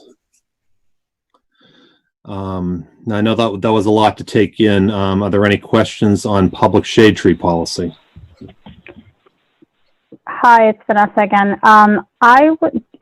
Last year we had an appeal before the board where a resident had requested that a tree on the tree lawn, therefore belonging to the town, be removed due to safety reasons. It was a type of pine tree, and it was dropping large branches on their property. The board agreed that it was a safety problem and the tree, even though it was healthy, should be removed. So in that particular case, the board agreed that the resident should not have to bear the cost of removal. And so I would recommend to the board that we request language here that restitution and cost of removal will not be incurred by the property owner if it is if removal is being sought for safety reasons. And I can assure you that the if a tree is deemed not, if a tree is not, the tree one's going to say that the tree is not safe if he doesn't feel it is healthy. So the if a tree needs to come down, the tree warden is going to be able to determine whether the tree is healthy or not and should come down. But what happened in this particular case was that the tree was healthy. Because of the heavy storms we had experienced, it was still considered a safety issue, even though there was nothing wrong with the tree. It was a perfectly healthy tree. And he, made his recommendation accordingly. But I'm a little concerned about the restitution and cost of removal for property owners if there is a perfectly healthy tree that is still deemed deemed to be a safety risk. Mm-hmm. I mean, we can put language in there if that's what the board, that's what the board wants. It may be that in the case of something like that, the board could have discretion. I think the problem we run into is there was disagreement as to whether or not it was a safety risk. Right. The tree warden ruled it wasn't. But the residents were concerned that large branches were falling, and that's why it came in front of us. Right. So that's a hard one because I'm not sure that would be an absolute, safety risk. Mm-hmm. If I recall correctly, I think the tree warden's exact words were, "I wouldn't want that tree in my front yard." So, the tree warden is limited by the policies, which is he can only, if a tree is healthy, he cannot remove it. He must deny the request, and therefore it goes to the board. Maybe it's a footnote that says property owners can request not to be charged restitution or something to that effect. I'd like residents in that particular situation to know that they will not be penalized for requesting this. Mm-hmm. That they don't have to choose between safety and, a significant restitution.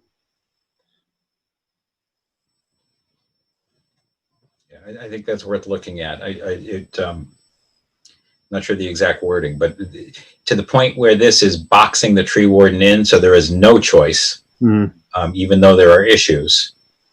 That's a situation that we want to be able to remedy.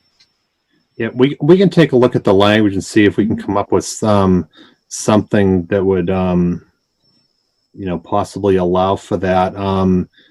the problem that we have sometimes though is some of these trees are so large that, you know, it might be a healthy tree and the resident, you know, feels that it's a safety issue. The tree warden may disagree, and you know, it then uses all of our budget in DPW to remove this one tree. You know, we had just last year, we had a tree up at Matera Cabin that it cost $8,000 to remove one tree because they had to bring a crane in to remove it. You know, so it's just the cost of it too can sometimes be a detriment to the, you know, with the department having to, you know, pay to take it down if it is indeed deemed a healthy tree. So, but we can take a look at it and see if we can figure better language to put in the section here. The reason. Yeah, anything we can do to give ourselves a little flexibility here, or to balance both the cost to the town and the potential cost to the residents. You know, the board does rely on the tree warden's expertise. So I think I'd like to see at least some language where if it's either or maybe, because that particular tree, we only, you know, paid for the removal, which was significant, but we got nothing back for it either. So I understand that maybe we don't want to give both, you know, have them take it down and give restitution if it's a healthy tree. But at least I feel like they should do one or the other.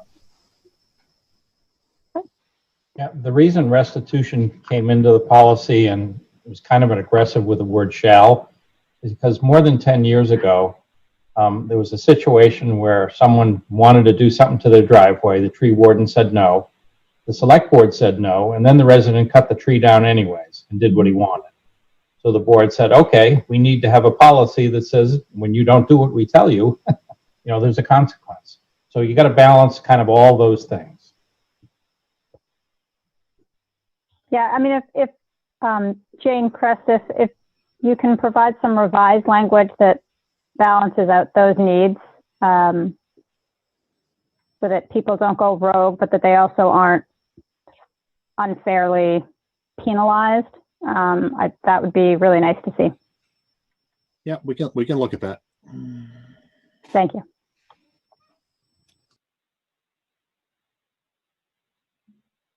Mark, Carla, please. I don't know if this would be part of this or not, but if there's a debate or argument over tree removal, is trimming part of solving the problem, or it's removal or not to remove it? If it's a safety issue, can there be some kind of consensus, or is it, you know, pretty cut and dry? Because I know a lot of these trees that are older, they're established, they're not growing anymore, but you have some trees that encroach, you know, sides of houses and stuff like that. Not maybe it won't cause damage, but I don't know. I don't have any experience with this myself, but tree removal obviously is a big step. But can trimming solve any of this as part of what Vanessa said? So in the particular instance, I think Vanessa was talking about, the tree warden was regularly doing trimming. And the circumstance was that when there were heavy storms, it could take down substantial branches. Without a heavy storm, they wouldn't have fallen. But in heavy storms, they did, thus the safety issue. But the tree was healthy.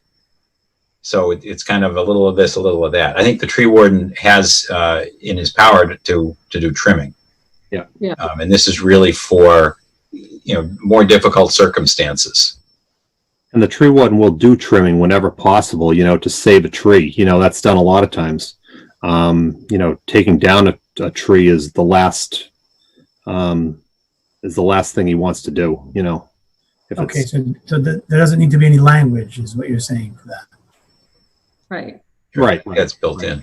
Okay. Yeah, but I think if we can ask you folks to take a look at how we might accommodate some of these more severe kinds of issues, to Vanessa's point. Sure, we can do that. Thanks. Thank you. Are there any other questions, Mr. Chair? Anyone else on this one? No, we're good. Let's move to the next. Okay, getting there. Almost there. So Article 415, addressing standards and regulations. Again, these were regulations that the board had never approved, but it actually dates back to the former Board of Public Works, which, for those of you that don't know, the Board of Public Works was the governing body in existence over Public Works prior to the town charter and the Board of Selectmen in 1986. So these regulations date back to prior to that and have been with us ever since, and been added on to since then, just not approved by this board. So to highlight some of the points in it, the town engineer is the sole agent of the town of Reading, authorized to assign and modify addresses. When naming roads, no two roads shall be given the same name or have similar sounding names. I know you're probably thinking we have a Sanborn Street, Sanborn Lane. I wasn't around when that went in. I don't know why that got approved, but it did. In residential areas, numbers shall be assigned every 35 feet along both sides of the center line of the road. But in the downtown business district, numbers shall be assigned every 12 feet. And when I say assigned every 35 feet or every 12 feet, actually, I'll mention that in a minute. So even numbers appear on the left, odd numbers appear on the right, and shall originate from the intersection closest to what is classified, closest to the center of town as determined by the town engineer. So you have these blocks of numbers now going down the street, and the number assigned to each structure shall be the numbered interval falling closest to where the front door of the structure is located. So wherever the front door is, whatever number block that door falls into, that's the number that is assigned to that dwelling. And if the front door is not visible from the street, wherever what numbered interval the driveway falls into is the address that will be assigned to that property. Accessory apartments, they're a fairly new thing in the town. They shall be assigned the address of the main structure, such as 20 John Street or whatever it may be, followed by a secondary location indicator of apartment A, because there is only one address, physical address, that is assigned to each property. So you would have 10 John Street, apartment A. If you put an in-law apartment in that had a separate entrance or something like that needed a separate address. For multi-level apartment or condominium buildings, they shall be assigned a building address as the same procedure I just indicated, wherever the front door lies. But the apartment numbers, if it's an apartment building, or unit numbers, if it's a condominium complex, will follow 1000 series for the first floor, 2000 series for the second floor, and so on. This helps the fire department also when in determining, where rooms are. And you're probably thinking, why do we have to have numbers as large as 1000? Why can't they be 100 or something like that? But this is preparing for, planning for the future. You could have a massive condominium complex or building go in that they may have 1,000 units on the first floor or something like that. So this is just to be prepared for what may come down the road in the future. Okay, let me go back to that. Are there any questions on addressing standards? No? Okay. And this is the last slide, I believe. Traffic signage or mechanisms prohibited. So this is a new section as well. So basically, we get a lot of requests at PTTF for road signage, additional road signage to be placed around the town. And this is there was never anything in writing for us to be able to say, this is what the policy says, we're not going to allow this type of street sign to go up within the town. Because, sometimes, we know Reading is Tree City, USA. Sometimes it starts to look like Sign City, USA. This would prohibit certain types of traffic signage or mechanisms which have the potential to either not perform as intended or have the potential to impair public safety as determined by either the chief of police or the director of public works. So some examples of these traffic signage or mechanisms include, but not limited to, animal crossing signs, because as the police chief usually says, unless somebody can figure a way to teach animals how to read, they're not going to cross the road at the same location every time. So putting up animal crossing signs is kind of pointless. Blind driveway signs. The police chief said he's seen national studies that have been done, and they just don't work. So he just would prefer not to have to put a blind driveway sign up if it's just not going to work. Dead end signs. When I say dead end signs, I'm talking about the diamond shaped yellow signs that say dead end on them. If a street is a dead end street, it does say dead end that we have printed on the bottom of the street sign right below the street name. So it does say dead end on that instead of having to put the big yellow sign out there. And then mirrors. This is for the convex mirrors that you might see. I think there's a couple in town, possibly, right at like a blind curve or something. Mirrors are nothing more than, it's a liability for the town because if something now happens to the mirror gets fogged up, there's solar glare, the mirror gets broken, and there's an accident out there. There's a possibility they could come back and say the town was now liable because the mirror wasn't performing as it should have. So it's definitely easier just to say within this policy here that we are not going to allow mirrors to be placed within the town for safety purposes. Chris, does this article also include the process for requesting a certain type of sign in addition to those that are prohibited? Let me just go to the article for a second here. Check my. Let me see here.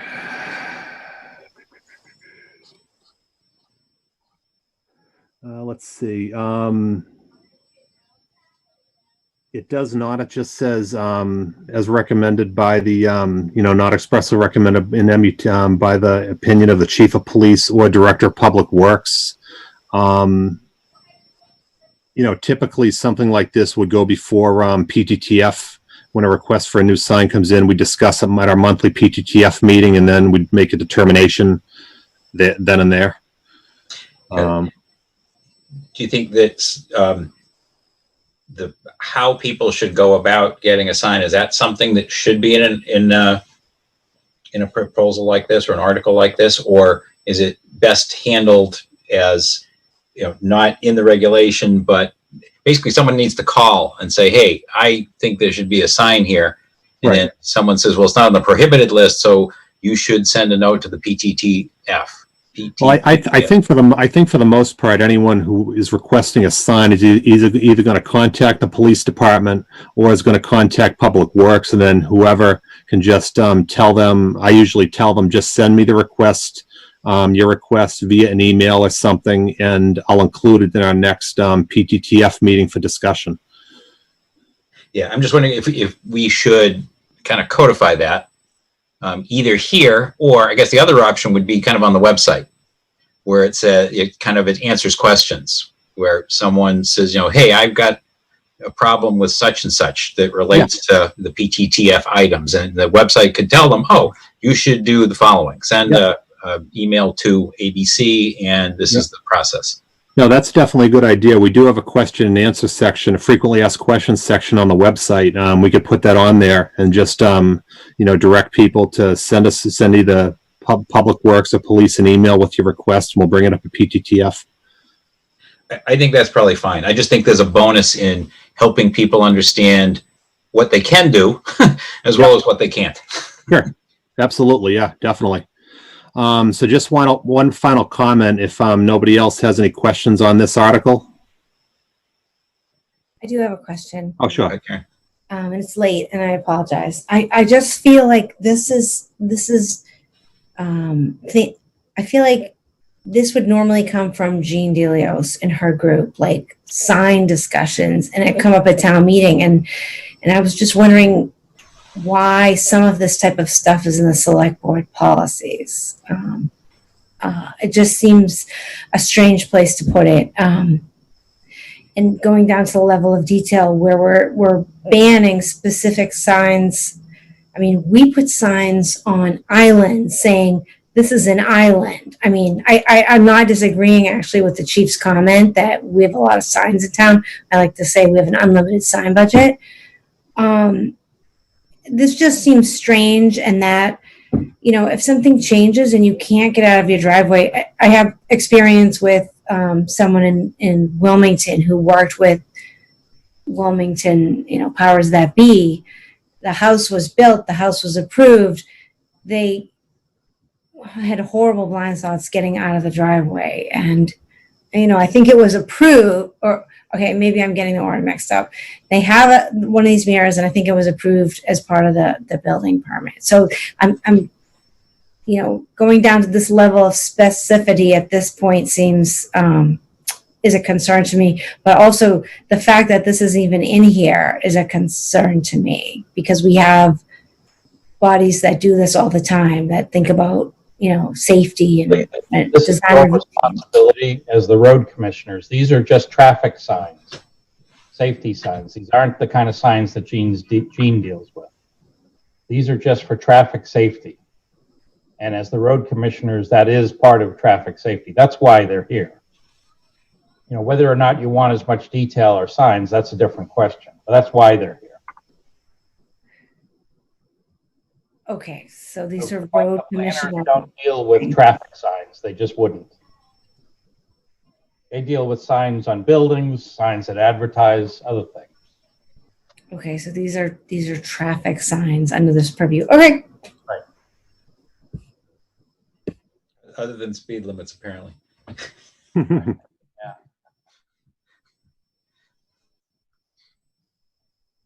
Great. Any other questions from the board? No. Good. Chris, you had another comment?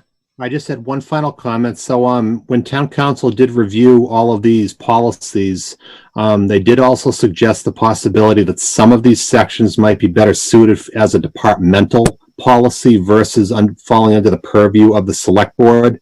Like I know one of them was like the trash policy. Does that really need to be under where it's simply trash rules? Does it need to fall under the select board, or can it be just a deep public works department policy? There were a few other sections they also suggested could be that same case too. The only problem with doing that right now is if the board ever did decide to relinquish some of these sections to DPW as a departmental policy, it would require a vote of town meeting to amend the bylaw, because currently town bylaw 8.5.1 actually mandates that the select board shall be responsible for the establishment of all policies for the Public Works Department. So the bylaw would have to be changed if the select board did ever decide that they would, want to remove some of those policies from their jurisdiction and just make them a departmental policy for Public Works. So at minimum, it sounds like it's a two-step process. One is just to do all the cleanup that you folks have suggested, do a public hearing, get comment on all these items, and see where there's some things to spend more time on. And then if the board feels that we would like to relinquish some controls, then we need to engage the bylaw committee with some of it as well. Correct. And town council went through every section and identified which section they felt should be select board jurisdiction, which section could be a departmental policy. So they went through and identified every section of what they felt it would be best served as. So again, it sounds like we got to do this as kind of two chunks. Chunk one is let's talk about the cleanup here as you're proposing. And then I think we should have a separate discussion related to bylaw possibilities. Correct. And we'll do it earlier in the evening. Yes. That'd be appreciative. Okay. Thanks. This is massive. Yes. And it's late. So both, yes. It's a lot to take in. Thanks for getting it to us. I think we need to, we will set up a public hearing, I assume, probably July-ish. It depends on whether the board, has a lot of questions or comments left. I think at this point, probably June 30th would be the soonest, I'd say. So June or July. Yeah, that sounds right. I would imagine that there'll be some comments on shade trees, certainly from some folks. That's been a hot topic in the past. I think that's going to come up again. Mm-hmm. I have received one today. Yeah. The other thing is on solid waste and recycling. I understand that things are changing rapidly and the markets are changing, but we need to find a way to let people know what they can put in the bin and get it picked up. Well, and what JRM has told us is we've told residents to refer to this website. We've told them basically you can recycle the basic things, your paper, your plastic, but anything else that you may be questioning whether it can go in the bin, you need to refer to this website because that is what JRM, and it's a website run by DEP. Yeah. And that is what JRM and all these trash companies are now following on what can be recycled. And there are also some changes that took place in, I don't know if guidelines is the right word, but for example, the cardboard had to be clean. You couldn't have food waste. So specifically, like a pizza box can't be recycled. But I see pizza boxes there all the time in the recycling bin. But we need to have a way to communicate to people, this goes, this doesn't. And if it needs updating sometimes, that's great. But to reach out to all the households is really a tough thing. And to ask them just to look at the website is going to be a real tough thing too. So maybe we just need to think through, what we can do, other things that are simple and straightforward. And then for folks that are much more meticulous about it, maybe those are the ones that are going to be digging deeper into what they can recycle. I just don't want people to suddenly put their recycling out and not have it get picked up. And they're wondering, what did they do wrong? And we tried, spelling out specifically what was recyclable and what wasn't, but JRM could not give us an answer. Yeah. That's why they told us to look at this website, because the market is changing so quickly right now on what you can and can't recycle that was their only solution they gave us. Yeah. Could we ask you to talk to some other communities as well? Because everybody's facing this. And maybe they have some ideas, or maybe it gets more simplified, or maybe it's just going to be impossible for a while.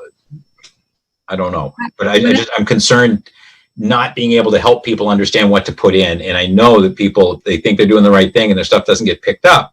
They're angry. Right. What I've been telling people is really just go back to the basics, the paper, the plastic, the glass. When people start doing these other additional things, which used to be acceptable, it's when they get in trouble. So, I mean, the people that really heavy recyclers would really need to go use that Recycle Smart MA website. But everybody else can just do, basic newspapers, magazines, you rinsed out plastic and glass, basics, and then, if you want to get fancy, you can go to the website. Yeah, and maybe that's the exact guidance that we need to lay out to everybody. That these things are fine. Other things you really need to look. And people who are going to be very meticulous about it, they're going to do it. And that's great. We want to encourage that. But what we don't want to have happen is people finding their stuff gets left behind and they just don't know why. Right. And Mark, can I add that I recently learned that this curbside composting service that about 100 residents are using already in town accepts those dirty pizza containers and a lot of kind of unusual things that you might not think are compostable. So this might be an opportunity for us to do some additional outreach for those heavy recyclers to let them know that they might also want to look into this. Yeah, I also know that there's an organized group that is very engaged in this, and it may be that they, well, number one, we can reach out to them, which is great, but number two, maybe they have some thoughts for us as well. Yeah. And the only other note I scribbled down here was back to the 4.16 aquifer design thing. Just, I'll take a look at it. Just, making sure that we know if there's stuff in there that is helpful and the guidelines disappear, I don't think that's doing us a service either. We should just, to your point, maybe it's memorialized somehow. I mean, yeah, it's never going to disappear. We're always going to, reference it within the department and the office. It's just going to be a reference guide instead of where it's not an actual policy. Great. Any other questions from the board? Nope. Thank you, Chris. Thank you, Jane. Awesome. Thank you both for hanging in there. Appreciate this. Sorry. So I just, my second or third wind just kicked in. So I'm suddenly full of energy. I think we want to cover just a little bit more this evening. So I think most importantly, we want to talk about Oakland Road. Mark? Yeah. Hi, this is Vanessa. I don't know how the other board members are feeling. Can I suggest we adjourn since it's 11:20? So we're not scheduled to meet again until the 16th of June. So I guess a couple things. Let's talk about that. I would ask you to think about two things. One is that we may or may not have to have an interim meeting because of what the legislature decides to do or not do. So we just need to be flexible on that, right? The other is the question of Oakland Road. I don't want to, there's an opportunity that I don't want to lose out on, and I think it requires some board discussion. It's probably not worth 5 minutes at 11:20. It's worth more time than that, to your point. But I also don't want to wait. Bob, what's your feeling if we waited till the 16th? Is there any issue with that?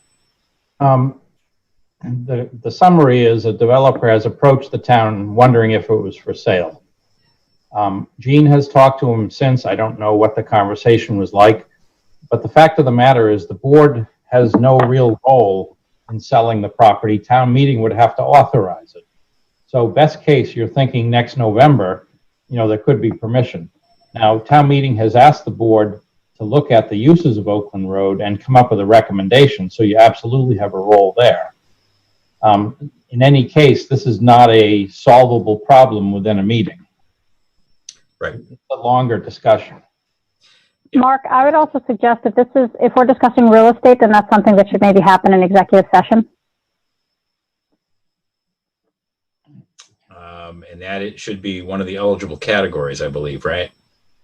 It is. So why don't we put something on to the 16th for an executive session related to some real estate issues? Mark, I have a quick question, just a quick one. Sure. And the minutes were included from the January meeting. I think it was December or January. I think it was December. Oh, yes. Yeah, related to Oakland Road, right. Right, sorry. And it mentioned RMLD and the school and, other potentially interested parties. Was that ever followed up on? So my short answer is that we've owned this property for near on 100 years. And it's not serving us in any way, shape, or form currently. And I would be very interested in pursuing some ideas around it. Town meeting said to us, come to us with some ideas. I think it's the responsibility of the board to do that. And we may have a broader discussion, on things also. But yeah, I think we're going to want to hear from Vanessa in terms of the group that she had, and if there's any follow-up to that meeting that we see in the notes also. But it's been kicked And I would around love during to do that, not at 11:30. Yeah, it's been kicked around for 100 years, literally. I guess the 101 is going to be it. So I am fine with moving that item out. I'm fine with moving the minutes out. I would suggest that if people have suggestions for future meetings, you can communicate directly to Bob with what those are. Carlo, you mentioned the water tower. I'm very interested in a joint RMLD meeting, but I can work with Bob on some topics to go from there. Are we okay waiting till the 16th unless the legislature forces us to do something else or some other body we don't have control over? That sounds good. Ann, you okay with that? Yeah. Okay, I think that's the right course of action. So I would entertain a motion to adjourn. Carlo, please. Sure. Caitlin, can we get the March 17th meeting minutes? We still haven't approved those. Thanks. Oh, to get it on to the next. Okay. Yeah. Great. Okay, so can we have a motion, please? All right. Motion to adjourn the meeting on June 3rd. Is there a second? Second. Thanks, Vanessa. So Karen, Yes, that's a great idea. Carlo, Yes. Vanessa, Yes. Ann, Yes. and Mark, yes. We are adjourned. Thank you, folks.